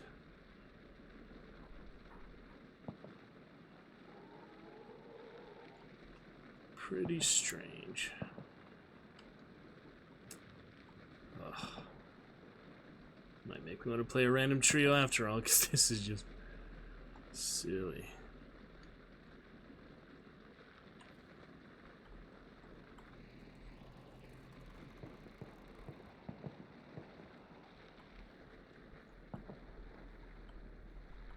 I hope you can jump over that. You should be able to.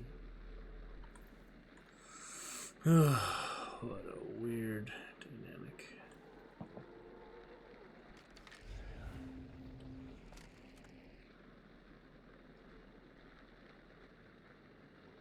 Not in range of the clue, or I'd grab that, you know.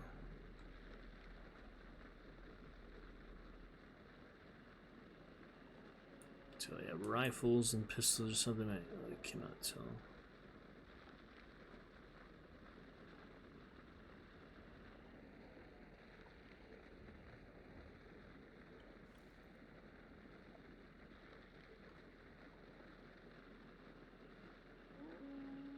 Weird stuff, though.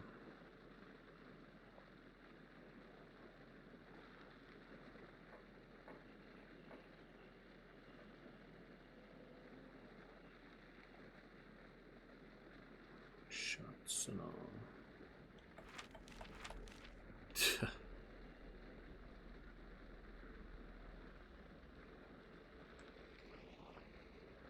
They're still out there, yeah. Pretty sure.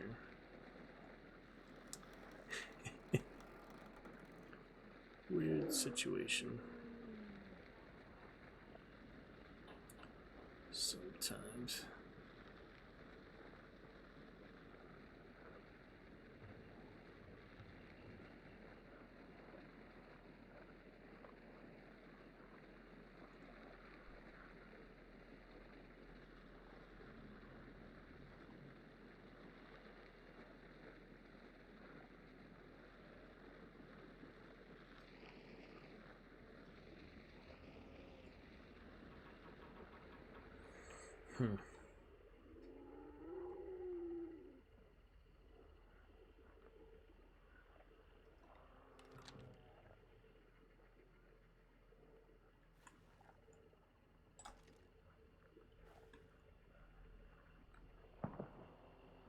All the subtleties.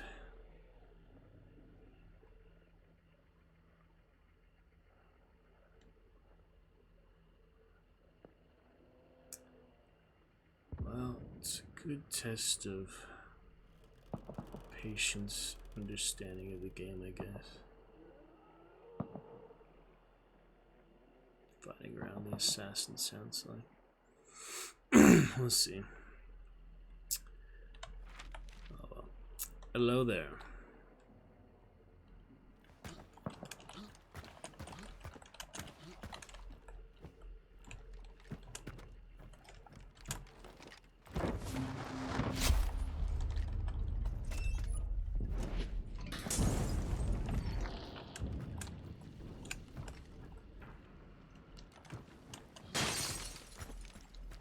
Finally leave? It's bloody impossible to tell. At least I didn't get shot in the generator again.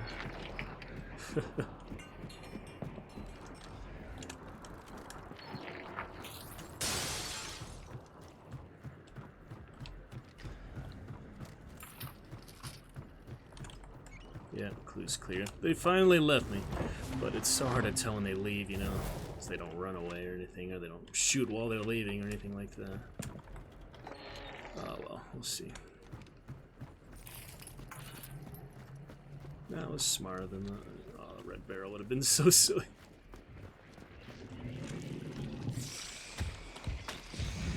Region shot completely worn out. That's funny. Funny how that happened, you know. There's the ping again, yeah.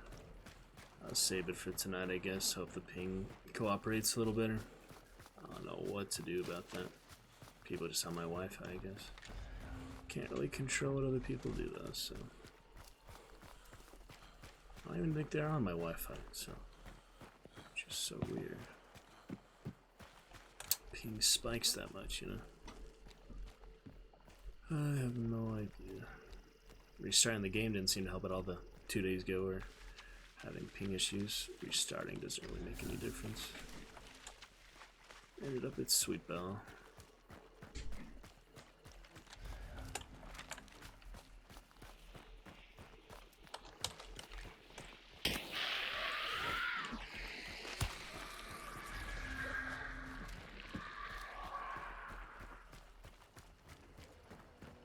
Wagon and the clue. Nobody here. Dynamite.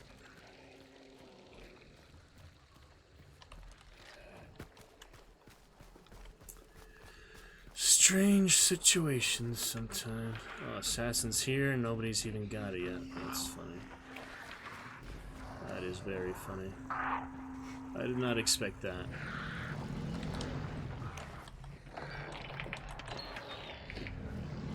Oh well. I guess I can work on them.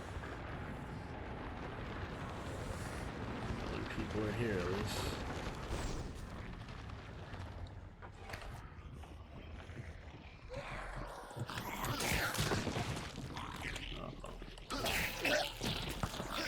Still grunt. Work on him with a shovel. Not the worst way. Instead of my region shot is wasted. But, oh, look at that.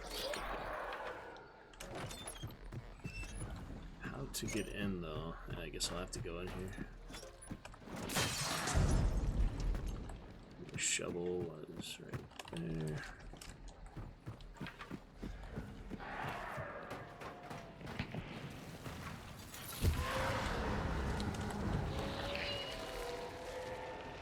People still fighting all around the map. It's not where they're supposed to be fighting. It's funny. Funny times.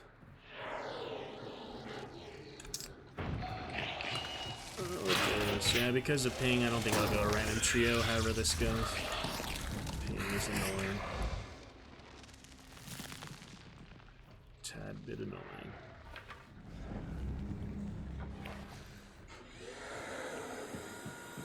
Open the gates, I'll have to open it later. Oh.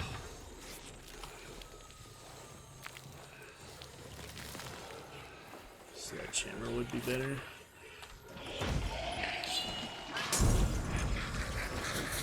Shotgun would kill him quick, but I don't want to reveal my hand like that, you know.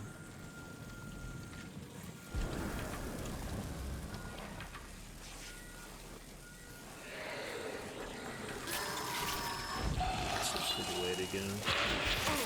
But that's not good.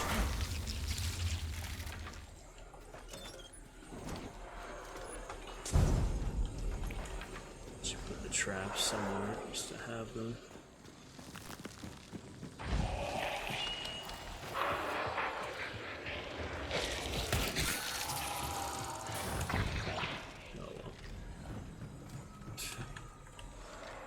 Solo play is different, you know.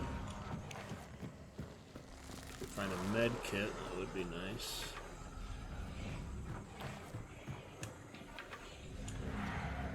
Not seeing any though. Oh well, too late for that. Not gonna die to the assassin.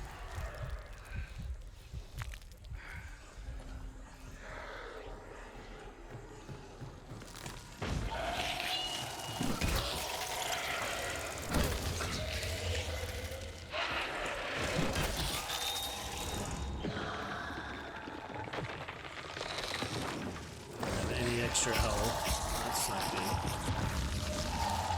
It might not make a difference, but still, like, insurance, you know. What? Ugh. Freaking assassin.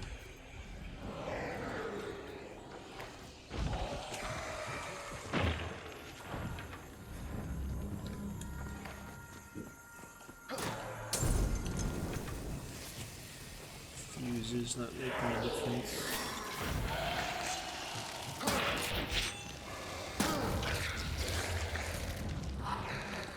People still haven't found me. It's a weird situation, you know. Sometimes.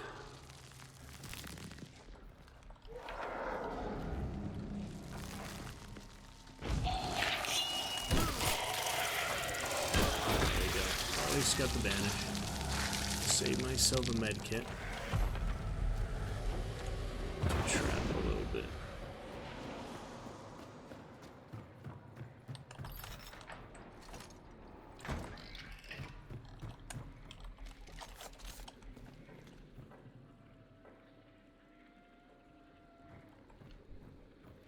Don't know what to do now, but we'll see. See how it plays out. Fair chance is anyone besides my ping bullshit. It's annoying. A little bit annoying.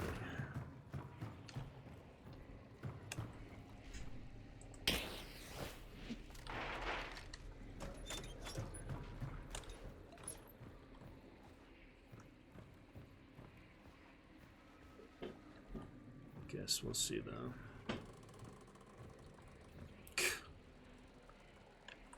Weird times sometimes. I really don't know. If there's a solo, I could try diplomacy, but if it's a whole duo, I doubt it. I don't really care. I think we'll play plenty tonight, so we don't need to, but see how it plays out. I can also serpent it. I don't really have to be in here. I could just serpent the clue. The bounty. Forget about that. Where would I serpent it from though? That might be trickier than just staying in the boss lair.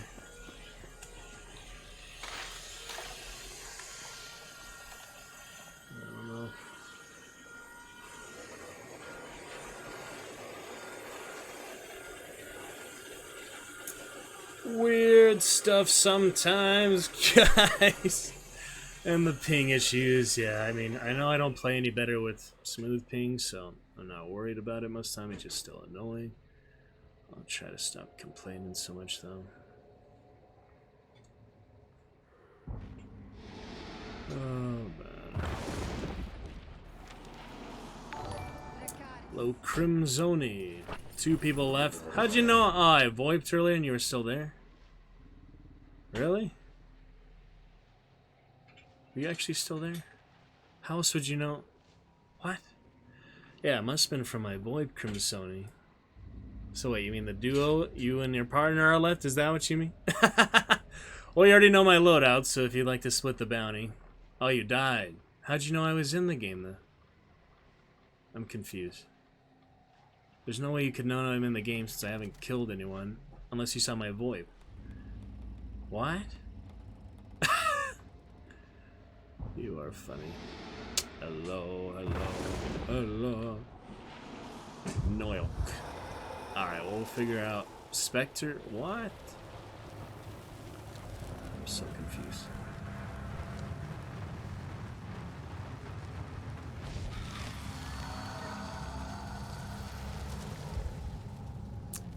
See what the heck happens.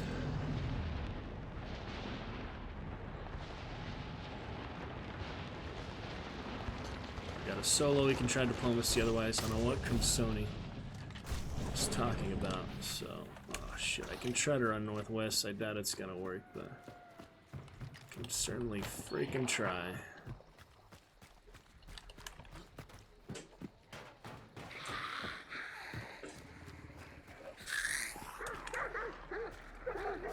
It's worth a bloody shot. Not the emulator.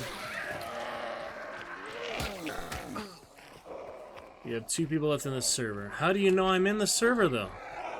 That's what I don't understand, Crimson. The only way you could know is if you heard my VoIP earlier. That's the only possible way. So I did not have the bounty yet. I did not kill anyone. How have you have this magical ability to know I'm in the game with you? Oh shit, I'm going the wrong way. I'm not a good navigator. Now I check your nickname and find it in Google. But how would you see my name in the game? In the leaderboard, in the post-game summary? Whatever you call it. There's no way you would have seen that unless I VoIPed and you were nearby me earlier at a mall. I was with mob people 10 minutes. Oh, hello there.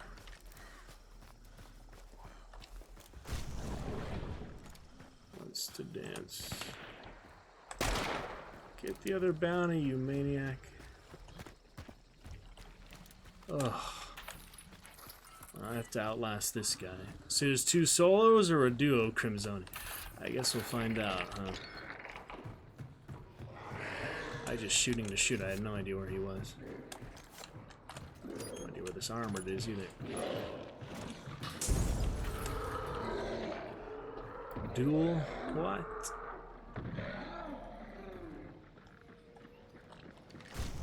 They're here, alright. Oh, top. Duo bastards. I've been killed at this exact angle before. This is not good. How do you get up top so fast? Oh, fuck.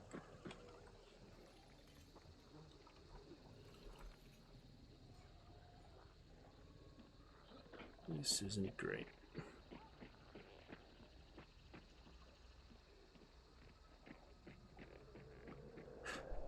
Alright, well, see you later in any case, Crimsoni.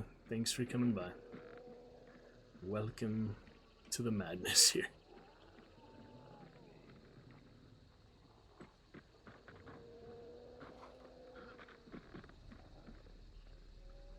It's not even possible to tell what's going on.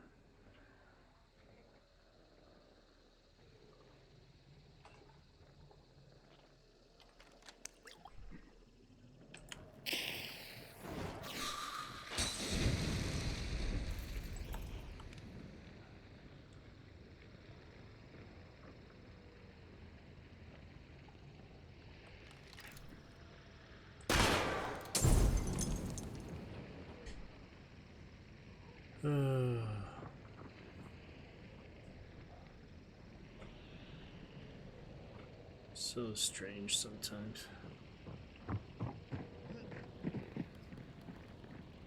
Is it directly above me, or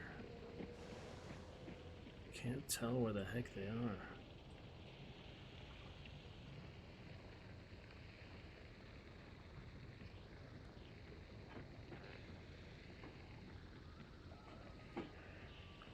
It is so hard to tell. Half an hour freaking match. That was a door, I think. It's too late for diplomacy after this long of a game. Probably the same team that was at Maw again.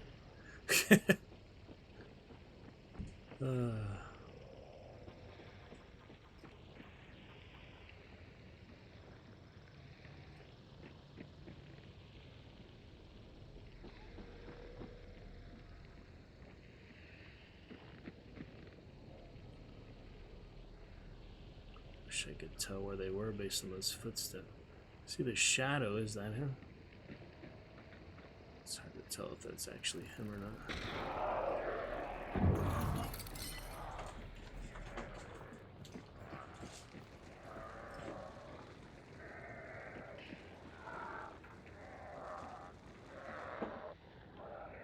Guess they're not in a position to worry about the emulator.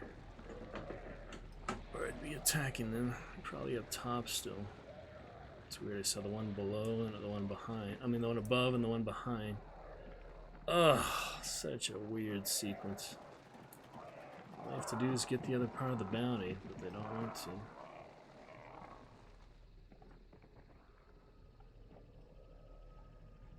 Can't come in there. They're really close. Oh, you see him in the shadow. It's right there, basically. Oh.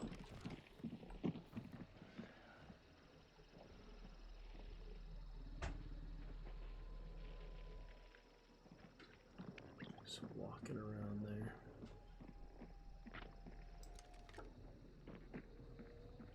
Can't come in there, I guess.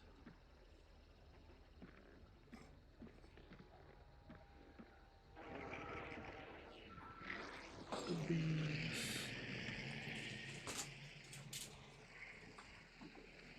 Such a weird way to play. If it wasn't for my ping, I'd play some random trios, but I think we'll save it for tonight, however the heck this goes. That's enough for now. This weird stuff.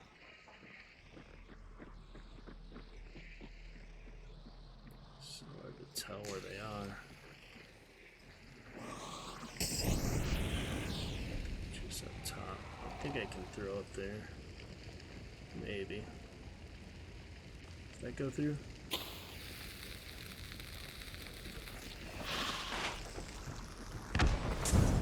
Oh, I hit him.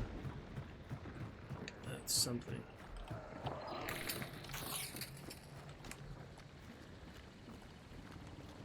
To level the playing field, as it were. It's worth a shot. Damn it, last medkit.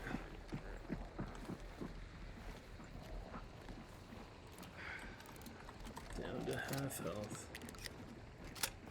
That's not great.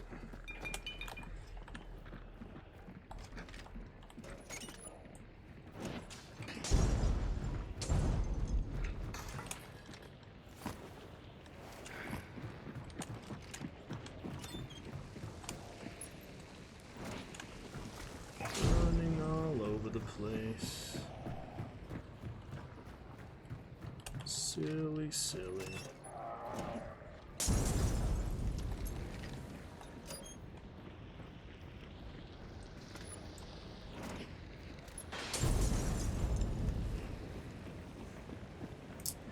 Why do people push the fights when they don't need to? It is so tedious. They're not gonna get the bounty at this point, though. It's too late for that. I have another medkit to work with, at least.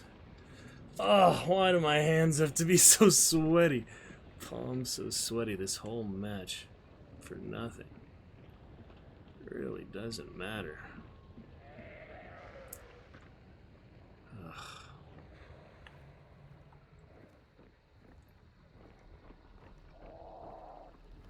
Running around on the roof all day long. All day long.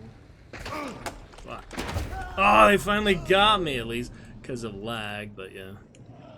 He was looking in the hole below the roof. There's so many weird holes. I'm not mad about that. That's just a stupid round, honestly. I would like to just save more for tonight, but we might as well try like random trio at that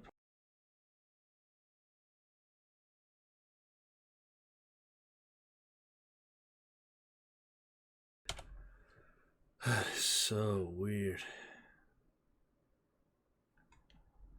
Such a weird sequence. I mean, the ping I can blame partly because I can't move. On a work from Sony was and all that. But yeah, very weird way to play there. Alright, we have Hail Mary, other ones. The crossbow. We can do a quick one of that. Just a nice quick one. See how it goes. And then we'll be back tonight to play a bit more, but that's enough for now. That is enough for this madness for now. Solo is so weird sometimes. Yeah, Spitfire, of course, will do the trick. Easy positions, weird holes in the roof. I've never even seen that hole there before, so learn something new every time. Alright, we've got Axeman with Nagant, Crown Reptilian, Uppercut. This will be the last one for now. We'll head out for a little intermission. Nice to see you, Crimzoni, Elsa today. Just a couple lurkers. We'll get the loading screen shortly. I'll get it before tonight, I guess, so you don't have to worry about that. Behind the scenes fun, you'll see it here soon. Alright. Finishing up for now, let's have some quick action. Then I got to be going for now. We'll do a quick dragon raid. Call it good. Oh man. Weird stuff there. That regular rifle, I could hit it better on the roof there. That's really the only improvement that I can think of, but yeah. Strange times in general. Thanks anyway, Crimsoni. I don't know who had the Spectre or if he had it. But it doesn't matter. We had enough for now. Quick regular random. And then I'm out for now. There we go. Back to split bounty. This could take a while. Hopefully it won't though. Go nice and loud. Sorry, random teammates in advance. I need to just get this done however the round goes. Here we go. Funny Hail Mary. And yeah, the ping absolutely terrible today, so hopefully on the restart things will go a little smoother. I really don't know what causes that. My Wi-Fi is definitely off, so it's nothing to do with that. I really don't know what would be causing this ping spikes. Sometimes it's terrible, like every other day it's terrible, and yesterday is just totally fine. So it's really unpredictable. Doesn't seem to matter the time I'm playing at. I don't know. Weird stuff.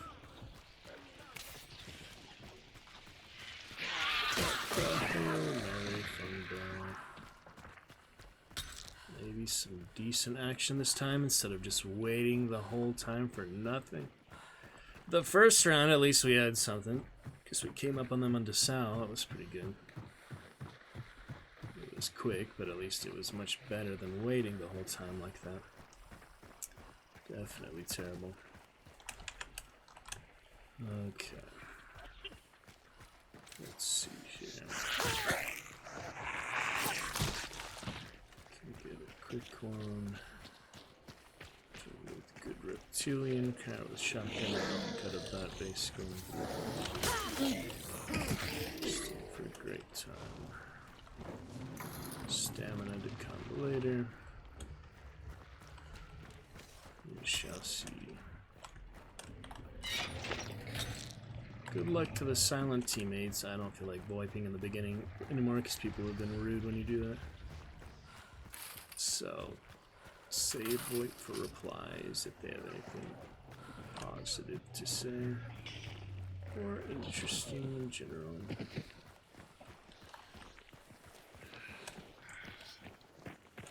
Try to heal him, didn't work.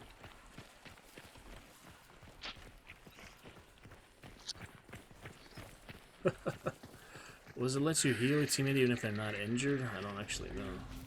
Probably not, but it's hard to tell.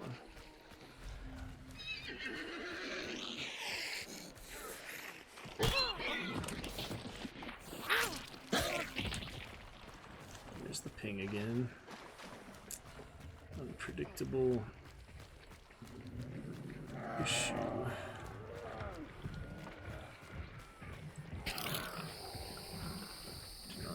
He is. It's up top. Come on.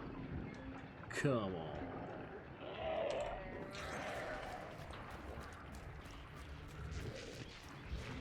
I don't need to kill the meathead. Got a bolt thrower, that's enough. Melee crossbow.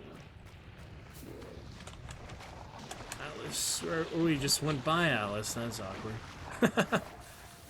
How he did that, but following Reptilian's lead at the moment.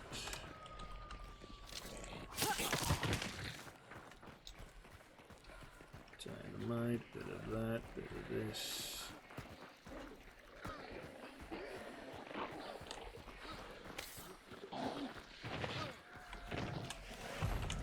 Butcher at slaughter. See if we're clear here or not. Tricky ones today. Got a white scrap Achilles.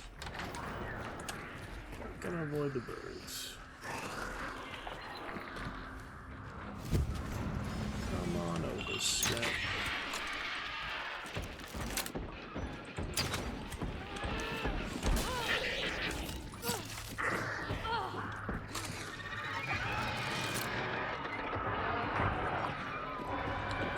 Drop a med kit.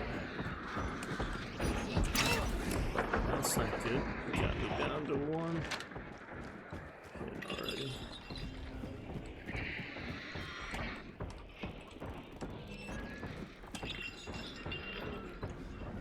Never already help, guys.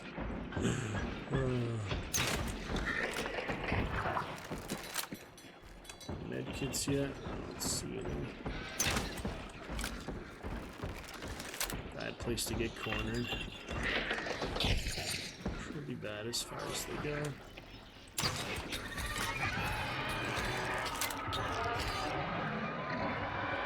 Officially red. I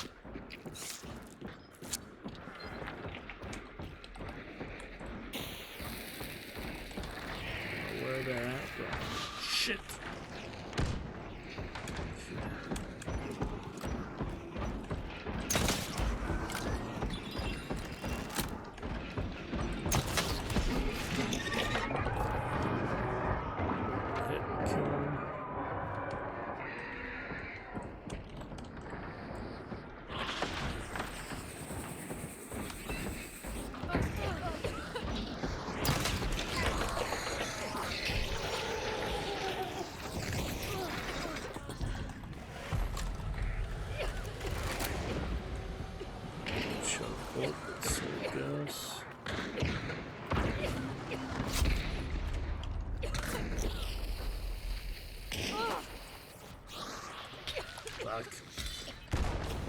I don't know how he survived that, but I'm glad he did.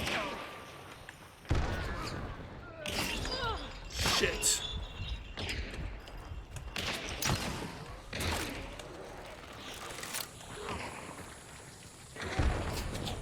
Nice.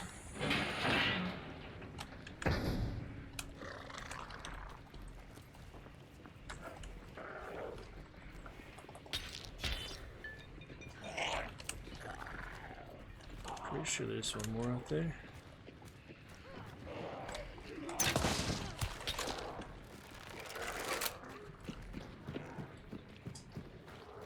They're right freaking there. What happened?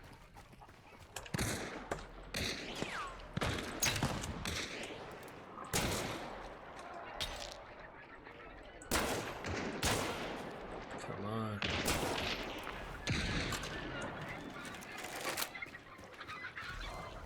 They're dead or what? I'm so confused. Is everyone dead? Jeez. I'm not hearing any death noises. It's so weird. Yeah, looks like that, yeah. Be careful from barrels. Yeah. This, see, yeah, it's mined. Alright. That's crazy. A lot of crazy stuff. Holy.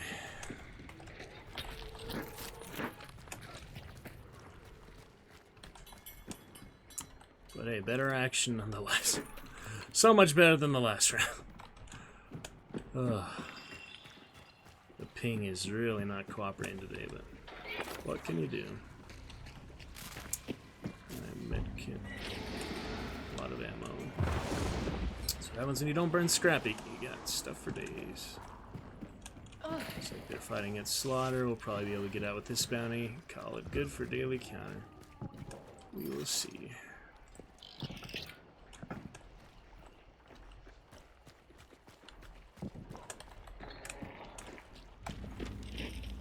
It's straight up north, or we could chase more action. Up to you. Either way is fine with me. We'll leave it up to Reptilian.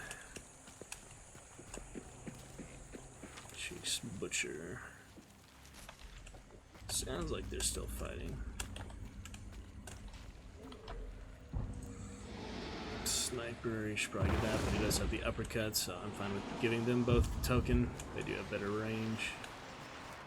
I just have lucky crossbow. Alright, you guys can grab token. It's got the sniper and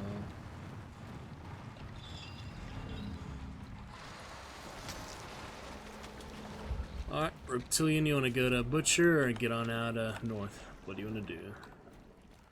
It's clear. What do you wanna go for second? Up to you. They're still fighting. I think we We might be able to. Yeah, we might be able to. Worth a shot, I guess. And I'm fine to do that since we are coming back for more tonight with Nelson and all. Before we get to Chivalry 2, so that will be great.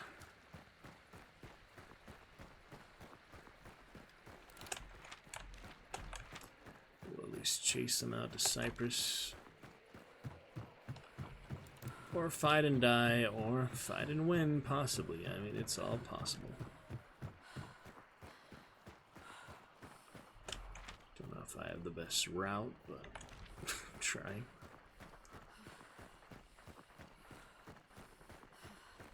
Got 2 med kits, so that's something. That was pretty crazy. But I can't believe it didn't kill me shooting me at the fence there. That was really close.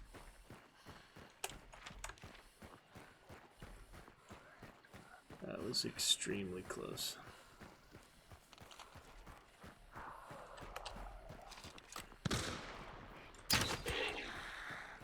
Didn't even kill him. Yeah, they're probably gonna get out, but it's worth a shot.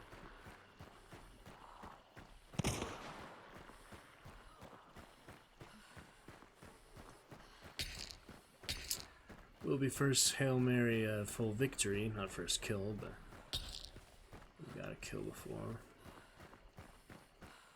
Good shot for her first turn with the blister, actually, but yeah, we have yet to extract successfully with her, so we shall see.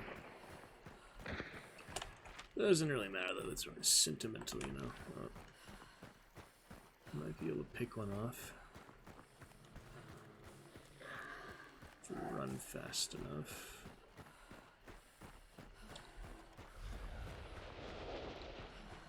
Straight over to Cyprus. Yeah, it doesn't really matter to look at the map much. You either get there or you don't. Usually you don't without a stamina shot at least. I'm used to be on the other end of this, so it's funny to always chase when you do a bounty, because I don't usually do that. But, I mean, it makes sense to do it more often than I do. I just not in that situation that often, to be honest. I know my...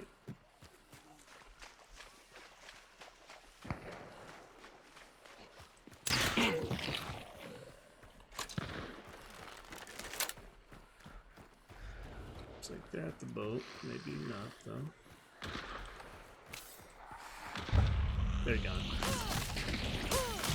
Yeah, I would have needed an amazing sniper and to see a better angle than that. That's not exactly in a great angle. You see all these obstructions here? I mean, that's really hard to see the boat from right here, so... Cypress, yeah, good hard to shoot, so... That's alright, we got what we need. Good job. Yeah, a sniper would have had the best chance, so if the sniper had a stamina shot, you may have been able to get there quick enough to get an angle on the boat, but... Otherwise, you know, it's just greed before need, so we're moving on. Good stuff. All the choke bombs, they thought we might catch them. That was funny. Funny with the choke bombs. Alright, nicely done there, sirs. I'll see you later. GG. That is that.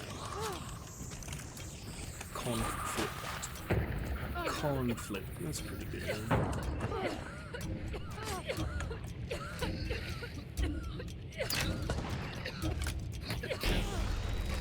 Shovel is funny. Alrighty, we'll get our Dragon Raid for now. Come back to it very soon, guys, for a great time tonight. Thank you to Elsa and Crimzoni for chatting so far. Hope you enjoyed Timelight Chapter 10. We'll be picking it up here with Chivalry 2 after some more Hunt. We'll pick it up straight from Hunt. Not too many lurkers, so we'll go ahead and raid. In any case, and I'll see you very, very soon. Alright, good night for now. Catch you shortly. Good day for now. I will see you in just a little bit.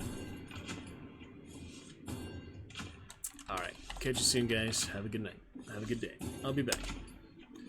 Later, Crimzoni. Hey, thanks for coming to chat a bit. We got out there that round. That was so much better than solo. I'll see you in a bit, though. Nice to meet you, Crimzoni. You are well welcome to the Dragon's Roost. Look forward to catching more soon. We have a little intermission for now. Come back for more main show tonight. Nice rate of 3 for now to get out with. And hey, first Dark Tribute to start with. That's not too bad.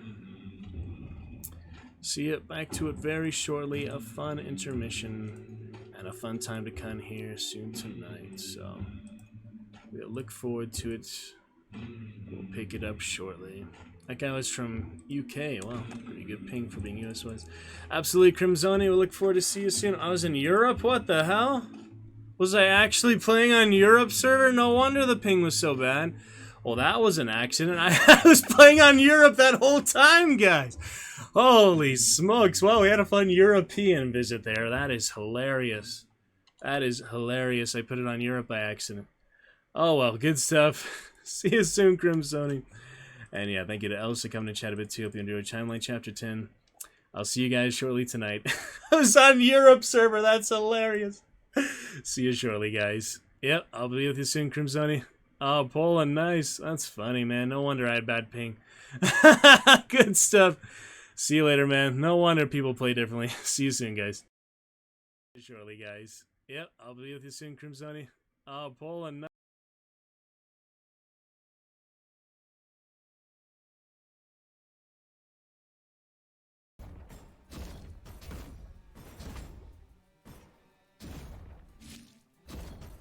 Oh, yeah. There you go. Just leveled up to level 18 now. Yo, Ace is how you doing, guys? How you doing? Thanks so much for the raid. Wait, do we have a command for Ace? I can't remember. Oh yeah, we do. Here you go. If you don't know who Ace the Sly is, really check him out, guys. He's a variety streamer, and that's linked down below. How you doing, man? Hope you had a good stream. What were you guys playing? Yeah, we're just playing some Evil Dead. Just playing a couple games before I go off tonight. Be a shorter stream tonight since I got work the next day. I have to wake up super early. Although I love the game, man. Playing some Demon. I was playing some Necromancer there. yeah, I love the game. I managed to almost got all the characters maxed out for Demon and for Survivals, and they're going to release a new map. I believe it's Castle Candor this month, and also